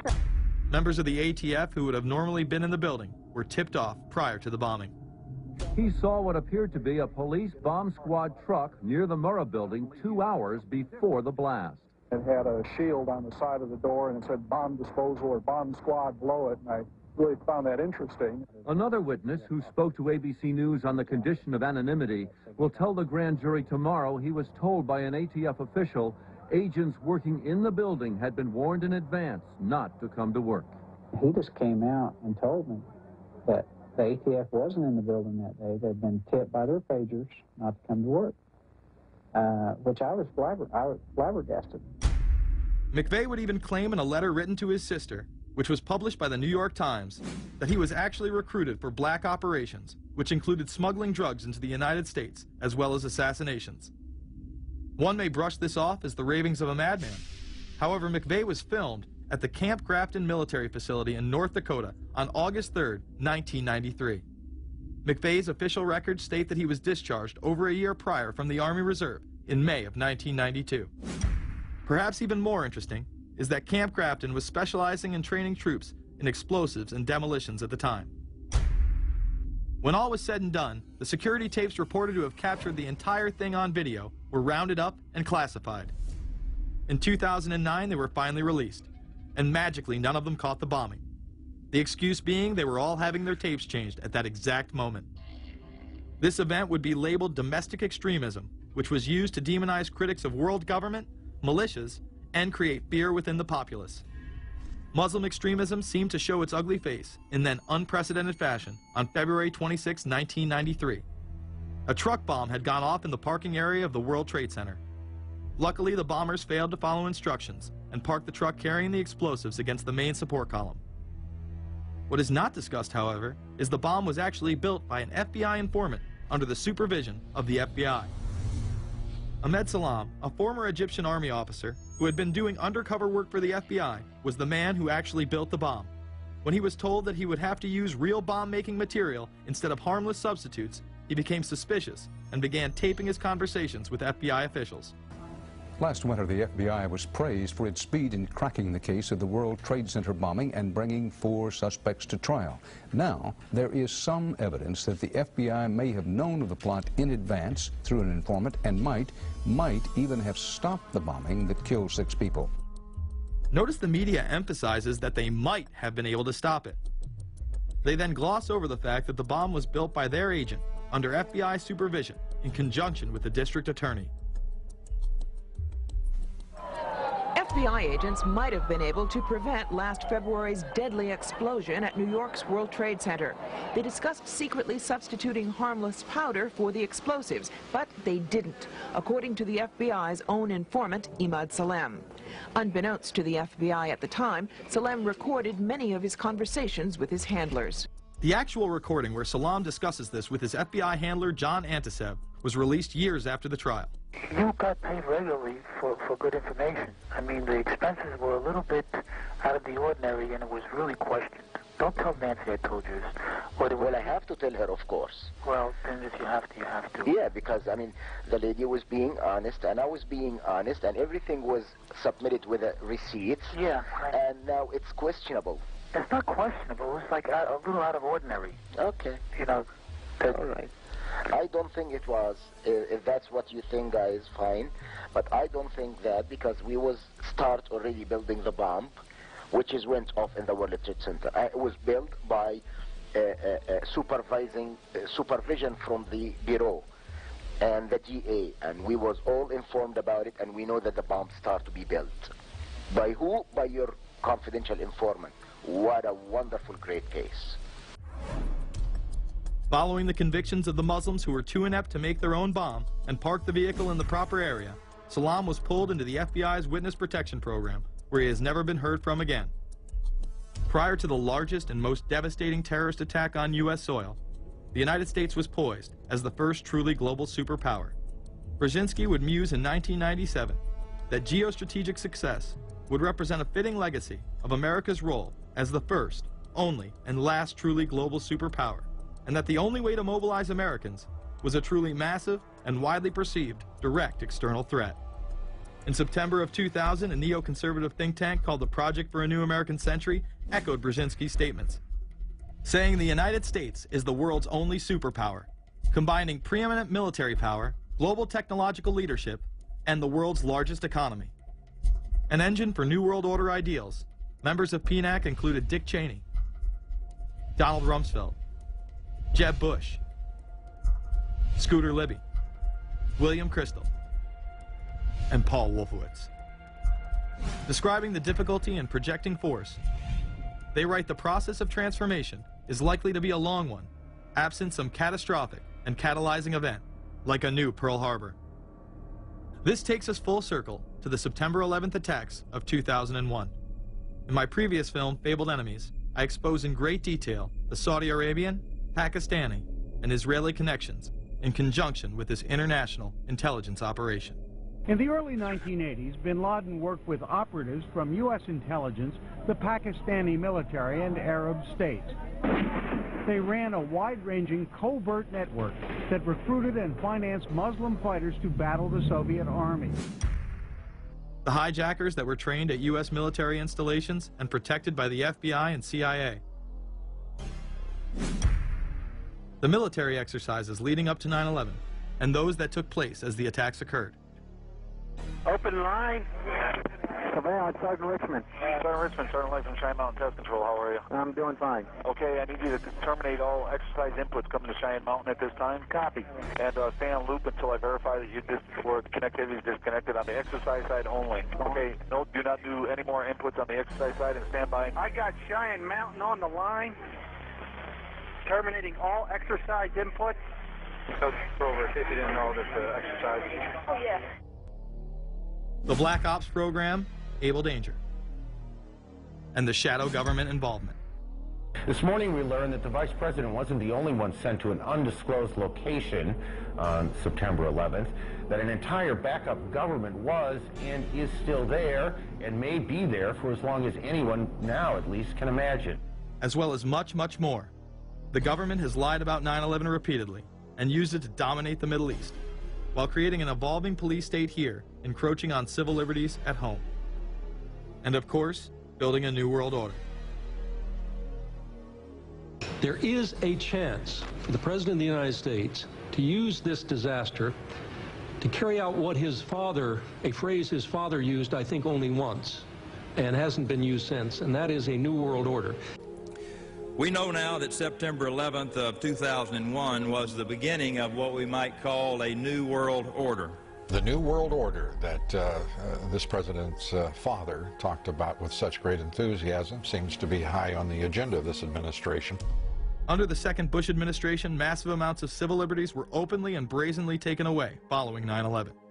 The passage of the Patriot Acts, the Military Commissions Act, and other horrifying anti-constitutional legislation was enabled by the incredible amount of fear generated by the media, all in the name of keeping us safe here at home. The war itself would create huge profits for the military-industrial complex, and the globalists would seize even more power and control over Middle Eastern resources in what they planned to become a Eurasian Union under their control. Although the establishment claimed to be fighting for our freedom abroad, they were destroying our sovereignty by stealth. Expanding on NAFTA, they were able to consolidate power on the domestic front by deindustrializing the United States through CAFTA, the Central American Free Trade Agreement, as well as the SPP, the Securities and Prosperity Partnership.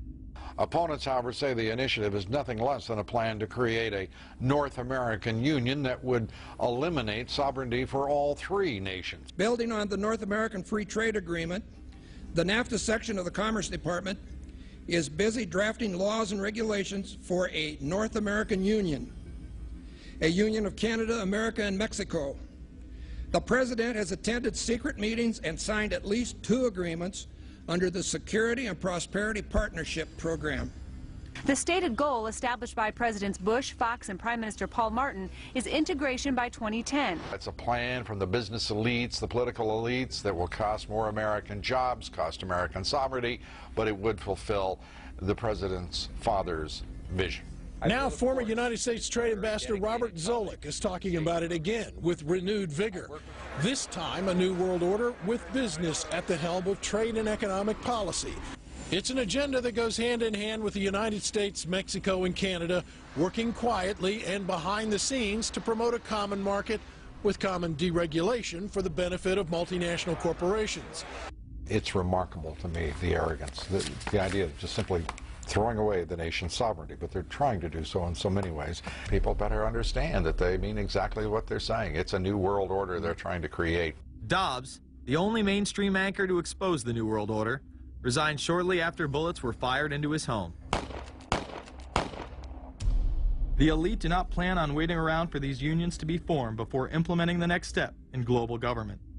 Through the vast global economic crisis of the last few years, they have been able to devalue the dollar and undermine it as the world's reserve currency. They have allowed the Federal Reserve and IMF to consolidate power by taking control of the Securities and Exchange Commission, as well as issuing a global currency instead of the dollar, disguised as a special drawing rights unit. This aspect of the New World Order was announced at the G20 in April of 2009. There is a big thing that's going to happen in London at this G20, and then they're hiding it, they're camouflaging it, they're not talking about it. coordination of international regulation.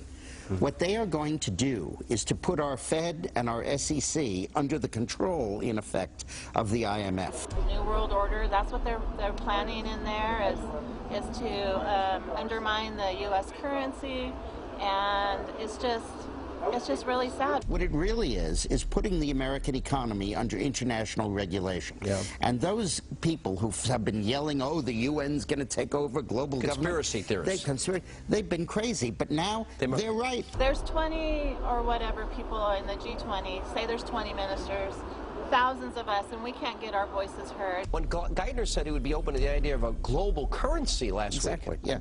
Those conspiracy people had said and suggested that for years. Right. You're not wrong. Cash is becoming weeded out. Cash will most likely be eliminated or extremely difficult to use in many situations, so that you'll have to use the global currency or the electronic currency. Even though a physical global currency is yet to exist, groups such as BRIC are openly promoting a new reserve currency, which is a conglomerate of Brazil, Russia, Indonesia, and China. Get everyone in the whole world using one currency, which some people think that's a good idea. Russian President Dmitry Medvedev recently showed off a sample coin of the new world currency at the G8 in July of 2009. We have also agreed today additional resources of $1 trillion that are available to the world economy through the International Monetary Fund and other institutions. This includes 250 billion from special drawing rights, the reserve currency of the IMF, drawing rights that will be issued to countries who are part of the International Monetary Fund. I think a new world order is emerging, and with it the foundations of a new and progressive era of international cooperation. The head of the European Union is also calling for global government.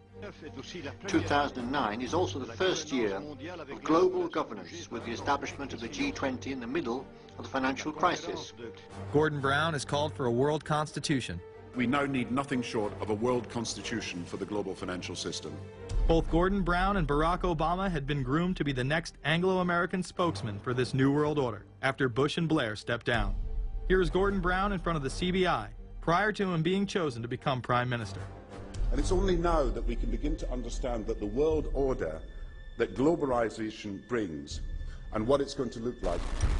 But what does the new world order mean for countries like ours who are looking to succeed? And the question for us is how we meet and master all these challenges to ensure that Britain enhances its competitiveness in the process and realizes what I believe is our destiny of success in this new world order. A new world is emerging. It is a new world order with significantly different and radically new challenges for the future. President Barack Obama has also espoused similar views on globalism. Here he is in Berlin, Germany, in July of 2008, in what media have dubbed his New World Order speech. Well, there have been extraordinary scenes in Berlin tonight as thousands of people gathered to hear Barack Obama deliver key foreign policy speech on his current European tour. The Democratic presidential hopeful laid out his vision for America's place in a new world order. In this new world, such dangerous currents have swept along faster than our efforts to contain them. And that is why we cannot afford to be divided. No one nation, no matter how large or powerful, can defeat such challenges alone. But the burdens of global citizenship continue to bind us together. In this new century, Americans and Europeans alike will be required to do more, not less. Partnership and cooperation among nations is not a choice. It is the only way, the one way, to protect our common security and advance our common humanity. That is why America cannot turn inward. That is why Europe cannot turn inward. America has no better partner than Europe. Now is the time to build new bridges across the globe as strong as the one that binds us across the Atlantic. Now is the time to join together through constant cooperation and strong institutions and shared sacrifice and a global commitment to progress to meet the challenges of the 21st century. Barack Obama also became the first sitting president to ever become the chair of the Security Council for the United Nations, which only further cites his allegiance to world government. In an era when our destiny is shared, power is no longer a zero-sum game. No one nation can or should try to dominate another nation. No world order that elevates one nation or group of people over another will succeed. No balance of power among nations will hold. The traditional divisions between nations of the South and the North make no sense in an interconnected world.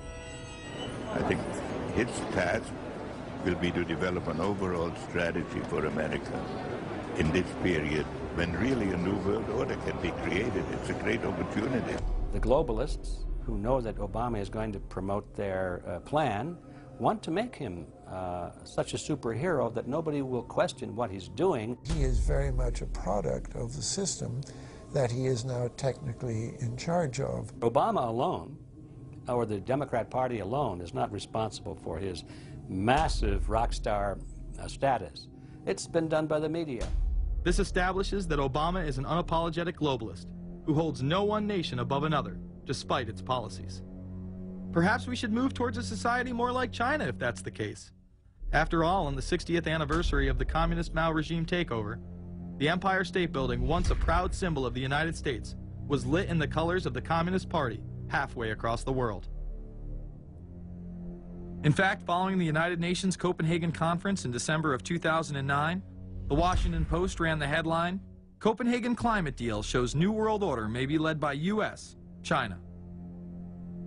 The Copenhagen Conference was disguised as a summit that would save the planet from man-made global warming by cutting carbon emissions. When taking a look at the almost 200-page document that was being proposed, it becomes evident that this was yet another attempt to establish global government and set up a global tax. In Section 38, it states, "The scheme for the new institutional arrangement under the Convention will be based on three basic pillars: government, facilitative mechanism, and financial mechanism." In Section 47, subsection F, it discusses cap-and-trade schemes and carbon taxes and the use of new and existing flexible carbon market mechanisms. These cap-and-trade schemes were just that, a scheme to further transfer the wealth from the poor to the ultra-rich. One of the ways it will drive the change is through global governance and global agreements. The fact that our president even attended should be considered treason. Just weeks before the conference, ClimateGate hit the media. Secret emails confirm that many of the United Nations lead scientists had engaged in fraud in order to promote the idea that man-made global warming was occurring and that carbon dioxide was a toxic gas. In reality, they admitted the Earth had been cooling for the last decade and that they had destroyed the source data in order to ensure the scientific community would be unable to review their findings. Bill Jones was forced to resign from his position at East Anglia University, and Penn State has launched an investigation into Michael Mann. Because of the scandal, many countries refused to sign the agreement, and instead only 25 heads of state, including rock star President and Savior Barack Obama, signed a much shorter and broader accord.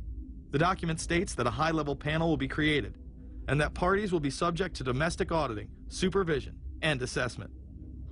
The climate conference in Copenhagen is another step towards the global management of our planet. The idea that carbon dioxide, the life force for plants here on Earth, is a toxic gas and should be taxed is laughable. There have been numerous periods of time in which the Earth has had vastly more carbon in the atmosphere than present day. In areas where there have been volcanic eruptions which emit large amounts of CO2, plants have benefited, and there is no negative impact on the surrounding environment, as well as indigenous people, from the excess carbon dioxide. The globalists promote this theory to keep mankind in fear, not only for the establishment of a global government and a global carbon tax, but the literal control of the entire planet. An even darker side to the scam of man-made global warming exists. In reality, it's about population control. Ted Turner reveals himself here in this interview with Charlie Rose. We've got to stabilize the population. When I was born, there were so what's wrong with the population? I mean, with too many people. That's why we have global warming. We have global warming because too many people are using too much stuff. We've got to stabilize population On a voluntary basis, everybody in the world's got to pledge to themselves that 1 or 2 children is it. Not doing it will be catastrophic. We'll have 8 degrees, we'll be 8 degrees hotter in 30 or 40 years, and basically none of the crops will grow. Most of the people will have died, and the rest of us will be cannibals. Civilization will have broken down. What the few people who are left will be living in a failed state like Somalia or Sudan, and living conditions will be intolerable. The droughts will be so bad there'll be no more corn growing. Not doing it is suicide. Unbelievably, when Turner met with other globalists, David Rockefeller, Warren Buffett, Bill Gates, Michael Bloomberg, and even Oprah Winfrey to discuss population control, they were portrayed as superheroes. Behind closed doors on this New York campus, a secret gathering of some of the world's most powerful people. Gates, Buffett, Bloomberg, Winfrey. It was like, well, it was like the Super Friends. In the great hall of the Justice League, there are assembled the world's 4 greatest heroes. Together with others at the meeting, including George Soros, Ted Turner, David Rockefeller, they're worth more than $125 billion. The new Superman and Wonder Woman, the super rich friends, not fighting bad guys, but fighting for good nonetheless. Would a superhero call for a one-child policy? Would a superhero call for population control? In a recent interview, he claims that 2 billion people would be ideal. That means 4 billion plus must die to accommodate a man who owns more acreage than anyone else on the planet. Let's not forget that Ted Turner is the president of the United Nations Foundation. There are countless examples of how we are being indoctrinated to accept these kind of conditions and believe that man and his activities are the problem. From the promotion of climate cops, we're the carbon cops and we're on the lookout for energy wasters, to phony liberals and conservatives getting together to promote climate change. Hell, let's face it, we're polar opposites. We couldn't be further apart. I'm on the left, and I'm usually right. And we strongly disagree. Except on one issue. Tell them what it is, Reverend Pat. That would be our planet. Taking care of it is extremely important. We all need to work together, liberals and conservatives. So get involved. It's the right thing to do. Now there you go again. The New World Order will stop at nothing to achieve planetary dominance. Whether it be assassination, wars based on lies, and even a phony environmental movement. So it should come as no surprise that they have been tracking, tracing, and databasing our lives for years. Many people are aware that the Bush administration engaged in warrantless wiretaps on American citizens. What they don't understand is that it's come out in court that all the major telecommunications companies have been secretly storing every piece of data received from our phones and our computers and handing them over to the National Security Agency. You heard about the government secretly listening in on phone conversations without a warrant, but there is evidence that your email is also being tapped. The government has been intercepting most emails as part of its terrorist surveillance program. That program has been criticized as illegal because it's missing an important ingredient: search warrants. Several years ago, Klein says he came to suspect that AT&T had installed secret computer gear designed to spy on internet traffic at the request of the National Security Agency. This is just a small part of the picture, as AT&T was not the only company involved and emails were not the only issue. The NSA was installing Norris Insight systems, which are capable of monitoring billions of bits of internet traffic per second. It was also able to monitor any calls trafficked through its system, all websites visited, all instant messaging, and separate types of transaction records. The secret room at AT&T contains gear which enables the government to look at every individual message on the internet and analyze exactly what people are doing. Here's another document. It mentions a company called Norris. Norris makes computer software that can swallow and analyze 10 gigabytes of information every second.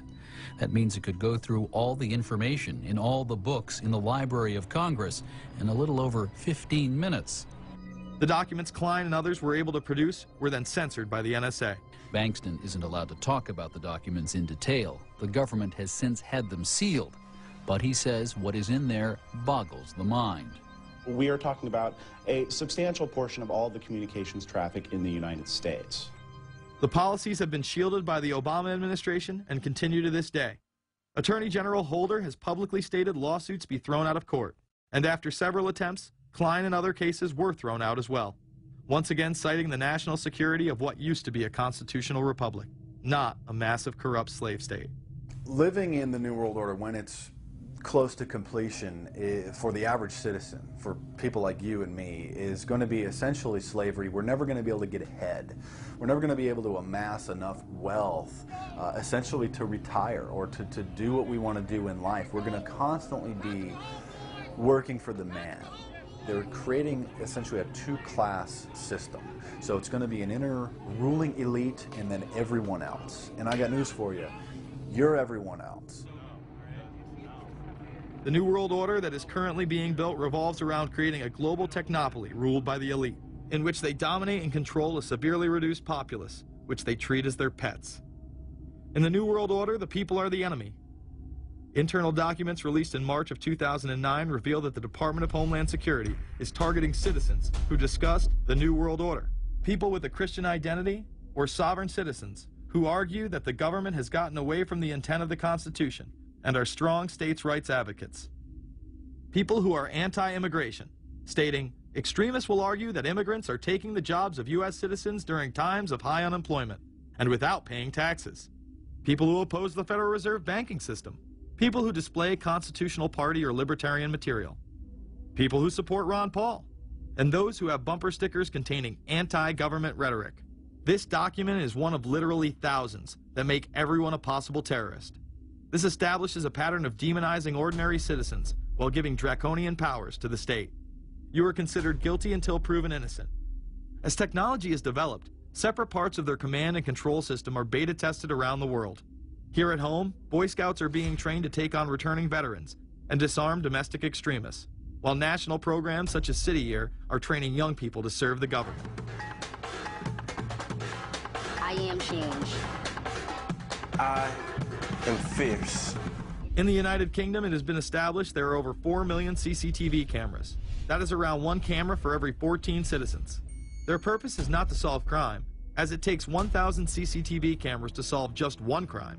It is to create a tattletale society in which everyone is under constant surveillance by the state and those around them. The company Internet Eyes is now paying people to log on to the internet and watch CCTV cameras in real time as they turn in criminals for cash. Families deemed by the state to be unfit in England have now been put under 24-hour CCTV supervision in their homes. This program has plans for 20,000 families in England, which is to double in the next 2 years. Your every move in both your home and the outside world is under constant surveillance by a criminal elite who operate above the law. As we are constantly under the microscope, their activities remain in the shadows. Obama extended diplomatic immunity to Interpol with Executive Order 12,425, further empowering criminal behavior within our own government. In the Middle East, endless wars will continue. Under the Obama administration, we have sent tens of thousands of more troops into Afghanistan, all while the same network exposed in the Iran-Contra affair discussed earlier controls the opium trade. It was revealed in October of 2009 that the CIA had been funding puppet Afghani leader Hamid Karzai's warlord brother for the last 8 years. He is the lead opium dealer in the region. It seems the same cartel that was dealing drugs in the 80s and 90s never stopped. After all, how else could the government fund black operation programs across the board? The Karzai regime has whole sections of it which are drug supported, and we can't touch it. We turned Afghanistan into the major supplier of heroin for the world. It happened under CIA supervision. This continues while many of the Taliban are literally on U.S. payrolls. Is there a possibility that we have Taliban employees?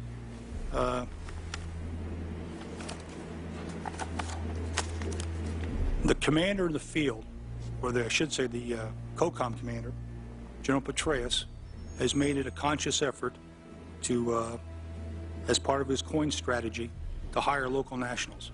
I can't talk in this form, nor am I the qualified guy to talk about it, but there is no doubt in my mind, one day you're on one side of the ledger, the other day you may be on the other side of the ledger. Biometrics have been instituted in both Afghanistan and Iraq, where individuals are subject to fingerprint devices, iris scanners, and electronic databases to screen local residents as well as DNA tests. This includes anyone within the populace of a combat zone. Someone has to go out there with the biometric registration equipment, take your iris scans, take your scans and get you registered in the system like that. As scary and tyrannical as these systems seem to be, none may be as dangerous as the implantable RFID microchip. Through various pretenses, including terror, security, and entertainment, the chip has been promoted and integrated into society. In 2001, following the 9/11 terrorist attacks, the Jacobs family became the first family to be injected with microchips in front of a live television audience. We have a Florida family who are really pioneers in a brave new world. They have volunteered to be the first ever to have microchip identification devices implanted into their body. After 9/11, I was really concerned with the security of my family. In 2004, the FDA approved the use of RFID technology to be implanted into human beings. However, studies dating back to the 1990s show the implantable microchip has been linked to cancer in animals. But this has not slowed the agenda of control. In Barcelona, trendies get chips in order to receive VIP status at the exclusive Baja nightclub. A simple swipe of the arm gets them in without a line, and it pays for their drinks too. The Mexican government also chipped employees for security measures in 2004. We were interested today to hear that more than 100 law enforcement officials in Mexico are having microchips implanted in their arms. The chips allow a person to be scanned, sort of like a cereal box at the supermarket checkout. Mexico's Attorney General and 160 of his deputies have had microchips implanted in their arms. It is to provide access, said the Attorney General, to the right people in exclusive areas. Today, aside from being promoted as a device that can save your life by storing all of your medical information in it, it is being promoted as the next generation tool for video gaming. Sega developer Yu Suzuki plans on developing gaming technology using implantable RFIDs. He states, people that have some sort of chips in their bodies to be able to keep track of vital signs. So it doesn't have to be a scary thing, but you could put a sensor here, you know, a bit like the Matrix, as he points to his arm. It's not really something only in the future. Some people already have them, chips in their bodies. Suzuki is correct. It has never been easier to order a microchip online and implant it under your skin. Microchips implanted in your hand, arm, or shoulder is just the beginning. Some have already taken implantable brain chips that may enable the blind to see again, the deaf to hear, and much, much more, including the ability to download information directly into the brain and instantly communicate with anyone in the world, creating a worldwide mind. It's very interesting that the way that the New World Order is going is moving towards a system that is identical to that, whether it's going to be an implantable microchip, an RFID, a thumb scan, whether it's going to be some sort of a tattoo. Imagine a planet where every human being is required to be chipped at birth. This would be the final tool implemented in a command and control world government system in which the elite rule the masses with total control of their lives. This is, of course, a terrible predicament for those of us who are convinced that this system is slowly but surely destroying this country and has to be changed. But we can't count on the elected presidents to do it, and we can't count on the elected Congress to do it. We somehow have to mobilize the technological resources of the internet to create some kind of new political force in this country. So is there anything else about the ruling class we should know? Politicians, business leaders, and media figures are often portrayed as pillars of morality while they describe themselves as Christian conservatives. Nothing could be further from the truth. In reality, many of the elite are groomed at a young age to take part in occult rituals. Those who attend Yale are indoctrinated into the Order of Skull and Bones, an elite secret society cloaked as a fraternal order. Yale University is 300 years old this year, and were you to visit its campus, you would see that it still has exotic clubhouses, which look like tombs where Yale's legendary secret societies meet. Their prestige and importance have largely evaporated, but the rituals are still a secret. And so when we heard that some enterprising characters had managed to spy on the famous Skull and Bones Society, we couldn't resist.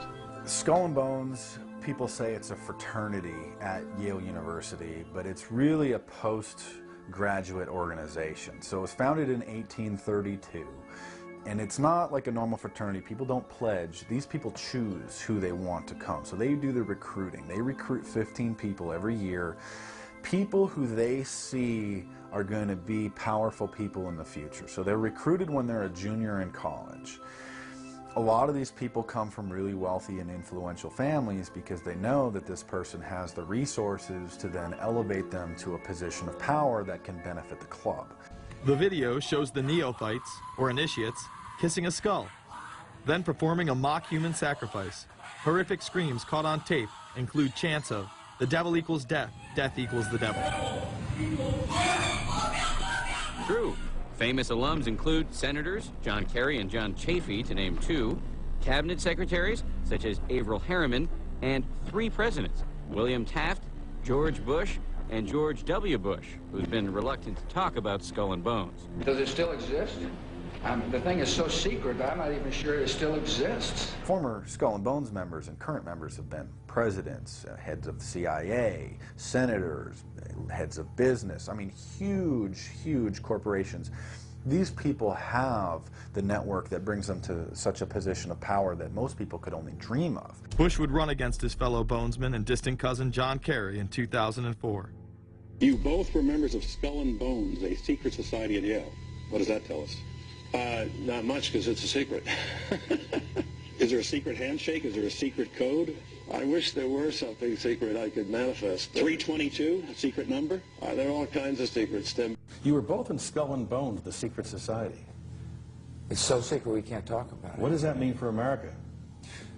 The conspiracy theorists are going to go wild. I'm sure they are. I don't know. I haven't seen the web. Number 322? This is an elaborate, occult, ritualistic entry into this group that they are now a member of for life.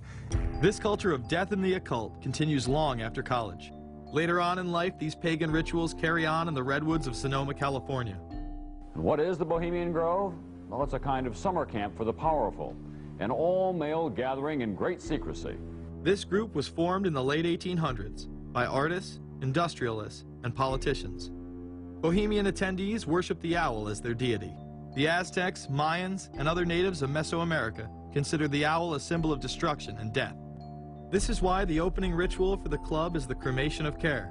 During the ritual, the effigy of a baby is rowed across the water by the Grim Reaper and given to a high priest, who then tosses it on a fiery sacrificial altar of a 40-foot owl god. It is an earth-based ritual in which care is burned away. The conscience is symbolically cast aside so that they may ignore the pain they have inflicted on others for the advancement of their own agendas. With this ceremony called the cremation of care, that begins the 2-week encampment where the body of dull care, symbolizing woes and concerns, is burned on an altar in front of a big owl statue. When that ceremony ends, they all start to cheer and yell. You have to ask yourself why it is that somebody would want to do that, let alone these elite people. And if you look at the elite throughout history, many of the people that achieve pinnacles of power are into the occult. They seek a supernatural way to gain power. Why are Christian conservatives such as the Bushes and Newt Gingrich attending the Grove? And I recognize I'm not going to be invited to Renaissance Weekend or that Bohemian deal where Newt, Rush, and Dick all sit in a teepee naked beating on tom-toms. Why does the media barely mention the Grove? Because many of them are in attendance. Late political cartoonist Phil Frank of the San Francisco Chronicle draws a reporter thinking about his loyalties to Bohemian Grove as he takes notes for a story. Stories about what happens in these redwoods are hard to come by. A campground statue reminds Bohemians to keep their mouths shut about the Grove. Many world events have been shaped at the Grove, including the creation of the atomic bomb. Discussions at the Grove in the 1930s helped lead to the development of nuclear power and the atomic bomb. Every Republican president since Calvin Coolidge has been a member, as well as many Democrats, including Jimmy Carter. If you look at the membership lists of the Bohemian Grove and the Council on Foreign Relations, the Bilderberg Group, a lot of the key level people are overlapping and are involved in numerous groups. In addition to pagan rituals that take place there, this all-male club also deals with darker themes through the plays Montezuma, which feature Aztec human sacrifice, and Faust, which feature Mephisto. Some of these plays are disturbingly flamboyant. Many of the elitists have a penchant for cross-dressing and singing show tunes. Perhaps that is why much of the all-male staff also happen to be homosexuals. Well, each year, many of them seem to have a stunt or try to come up with a stunt. Last year, in 1980, the popular button was Free the Fortune 500. Bohemian Grove that I attend one time to time. It is the most faggot goddamn thing you will ever imagine. In 2004, the New York Post reported that gay porn star Chad Savage would be servicing moguls at the Bohemian Grove. In recent years, several politicians have been outed in scandals, including Senator Larry Craig, who tried to solicit sex from an undercover officer in 2007. Even more shocking, it was revealed in 2004 that right-wing blogger James Guckert, who had unprecedented access to the White House during the Iraq War, was actually Jeff Gannon, a madam and male prostitute for MilitaryStuds.com. During his 2 years writing for GOP USA and Talon News, Gannon officially made over 200 appearances at the White House. Oddly enough, over 24 of these visits would take place when there were no scheduled briefings. He failed to check in or out with the Secret Service on many other occasions, coming and going as he pleased. These type of activities are not new to the White House. In 1989, headlines involving call boys in the White House rocked the cover of the Washington Times.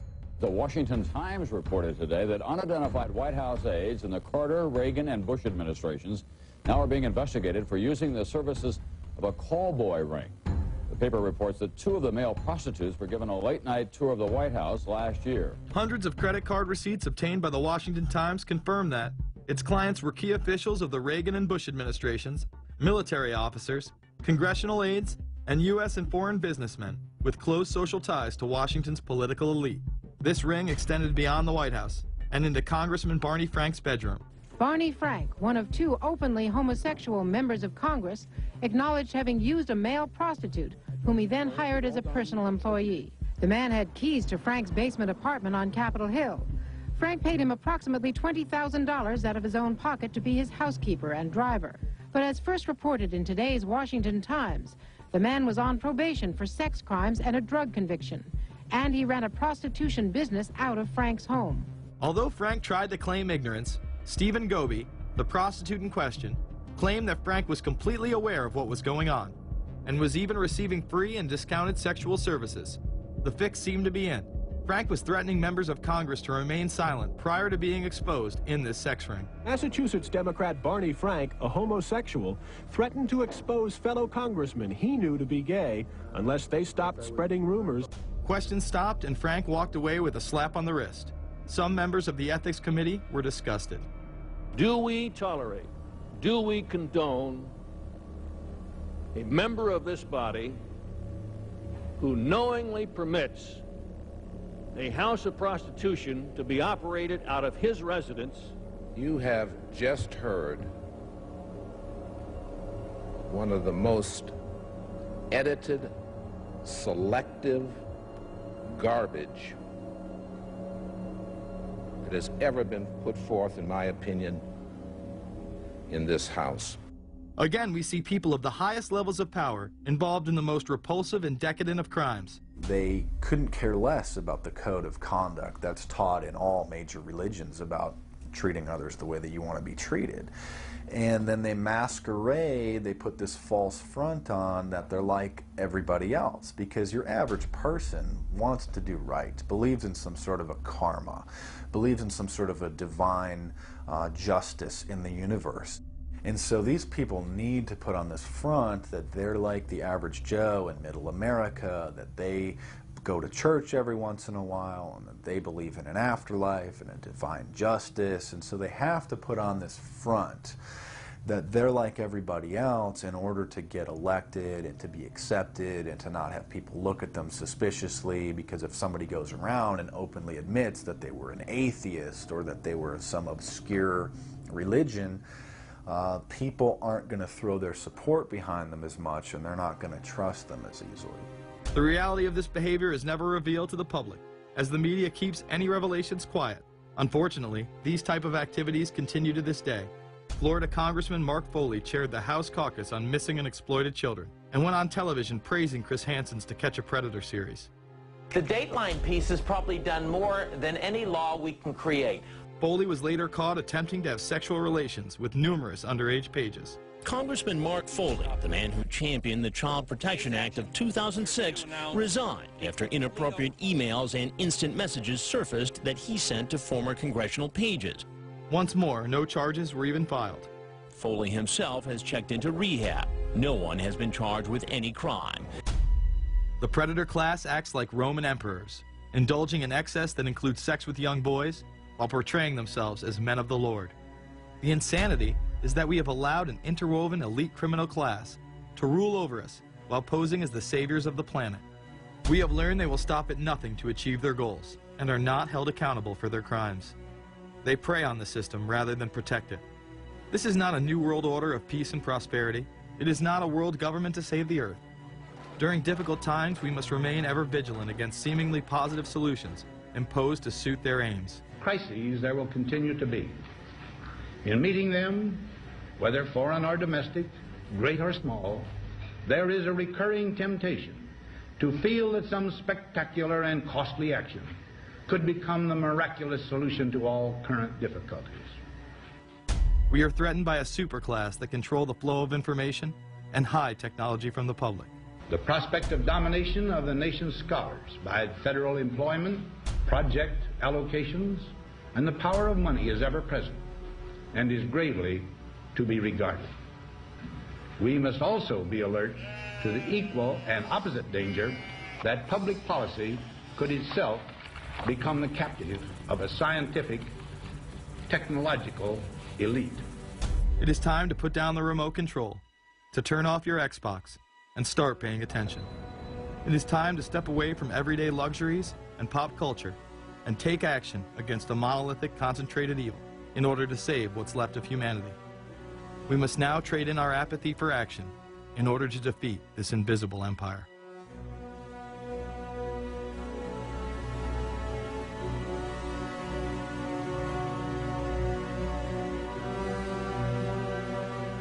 How set up are we to deal with this New World Order?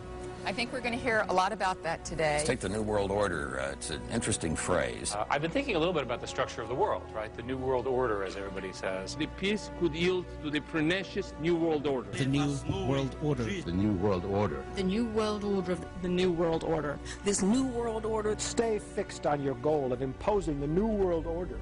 You kept talking about a New World Order. A New World Order. That's what we need now. A new world order with swing. One war and one victory doth not a new world order make. Conservatives used to believe in the United States of America rather than the United States of the New World Order. The ambition to create a new world order. Whose world order is this? And of course what he called it was the New World Order. Respect for a new world order. We can see a new world coming into view, etc., etc. That's the core of the New World Order that we want to try to build. It's the sole superpower, New World Order. New World Order. A new world order. To a new world order of peace. Let's say a new world order, for want of a better term. Entities of the new world order. The whole concept of New World Order is something else. It really says that the state is God. The state will play a bigger role in the economy. New order. What Wilson wanted was a new world order, not just a new world order. In order to compete in the New World Order. Compete in this New World Order. This is the third leg of the New World Order. We had the World Bank, we had the IMF, and now we had the World Trade Organization. A rigid New World Order. This hoped-for New World Order. Constructing a new world order. In the New World Order of the 21st century. The new world order we're going to put in place In this New World Order. In this new world order. The patriots in this country are not going to see their rights diminished in order to create a new world order. That President Bush has described as a new world order, which I share that, we all share that same desire. A new world order is surely in the making here. Are we ready for the new world order? It's a timely and often controversial question. You don't hear a politician speak the way you do in America. It's about the future of Europe and a new world order. Mr. President, thank you so much, and I hope to have you again, and I hope to see you again. As he discusses the New World Order. Looking at the subtitle this morning, Are We Ready for the New World Order? Gives me something of the shudders. That phrase, New World Order, I'm afraid I'm partly responsible for resurrecting. To me, what that symbolized was perhaps a fundamental change in the character of our response to national security issues. Here, Charlie Rose asked Scowcroft, Kissinger, and former National Security Advisor Zbigniew Brzezinski if we are living in a new world order. Where are we as we think about this time in American foreign policy? Are we at a special moment which is being redefined? Or are we creating a new world order? We're at a moment when the international system is in a period of change like we haven't seen for several hundred years. In some parts of the world, the nation state on which the existing international system was based is either giving up its traditional aspects, like in Europe, or as in the Middle East. George H.W. Bush would campaign for a new world order like no other president before him. He would openly discuss it during his State of the Union address. What is at stake is more than one small country. It is a big idea, a new world order, where diverse nations are drawn together in common cause to achieve the universal aspirations of mankind. Again, a unified Europe was a major goal in creating this order. With few exceptions, the world now stands as one. A year and a half ago, in Germany, I said that our goal was a Europe whole and free. Tonight, Germany is united. Europe has become whole and free. The world can therefore seize this opportunity to fulfill the long-held promise of a new world order. We can find meaning and reward by serving some higher purpose than ourselves. A shining purpose, the illumination of 1,000 points of light. Bush Sr. and his administration would tour and promote this agenda across the board at any given opportunity. The President has spoken often of a new world order.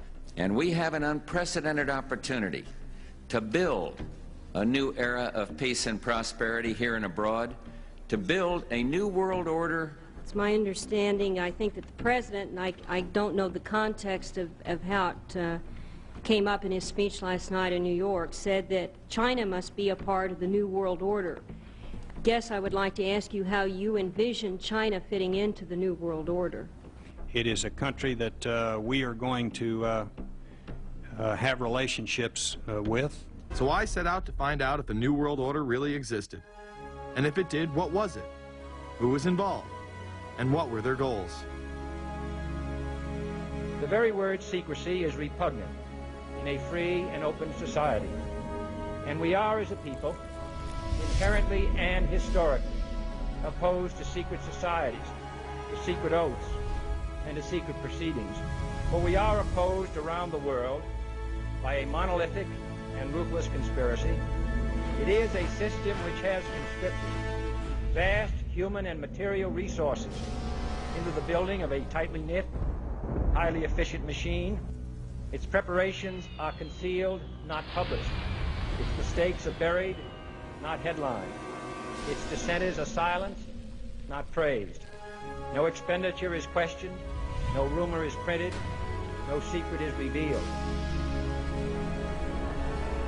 Some cringe when they hear the term New World Order, despite all of these prominent people using it.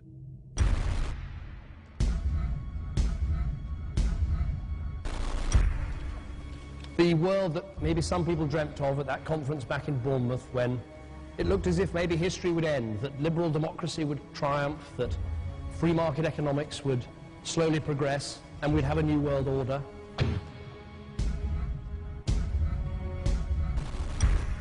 And together they helped to create, were the principal leaders in creating, a new world order and a winning strategy in the Cold War.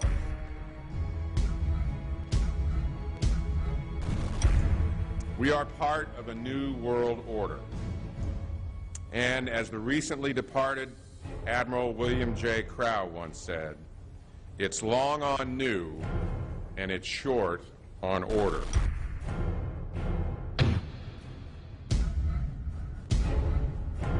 Walter Isaacson wrote a wonderful book about some of the wise men who helped shape the New World Order following the Second World War.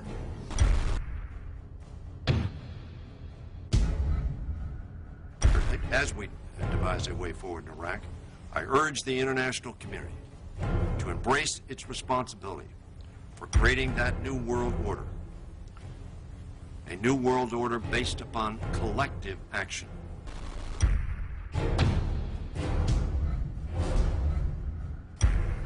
The transatlantic partnership was never just the foundation of our security. It was the foundation of our way of life. It was forged an experience of the most bitter and anguished kind. Out of it came a new Europe, a new world order, a new consensus as to how life should and could be lived.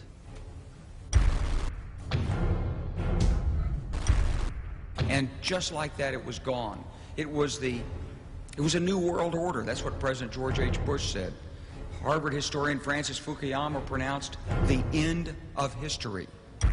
In fact, when it is used, that person is often dismissed out of hand because of the perception that it is nothing more than a conspiracy theory. Actually, the idea of global governance in a one world order has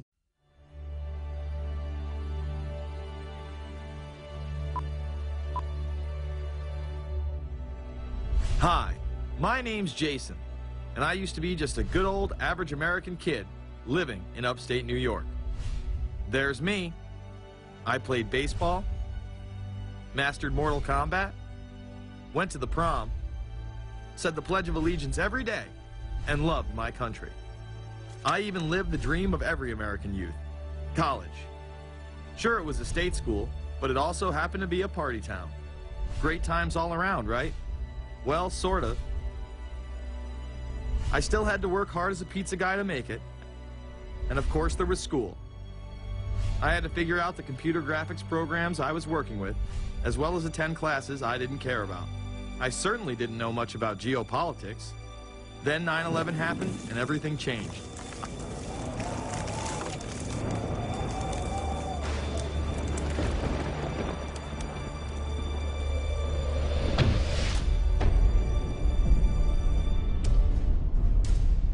I was pissed. How dare the Muslim extremists massacre all those people? But was it all true? Prior to the invasion of Iraq, something didn't seem right. I then did a startling thing. I actually took a look at what happened that terrible September day. What I found horrified and angered me to such an extent that I took action. We were lied to, and lied to big time. Before I knew it, I went from a normal college student to the political guy at the party to one of the guys that brought you the first internet blockbuster, Loose Change. The film would not only change my life, but countless others as well.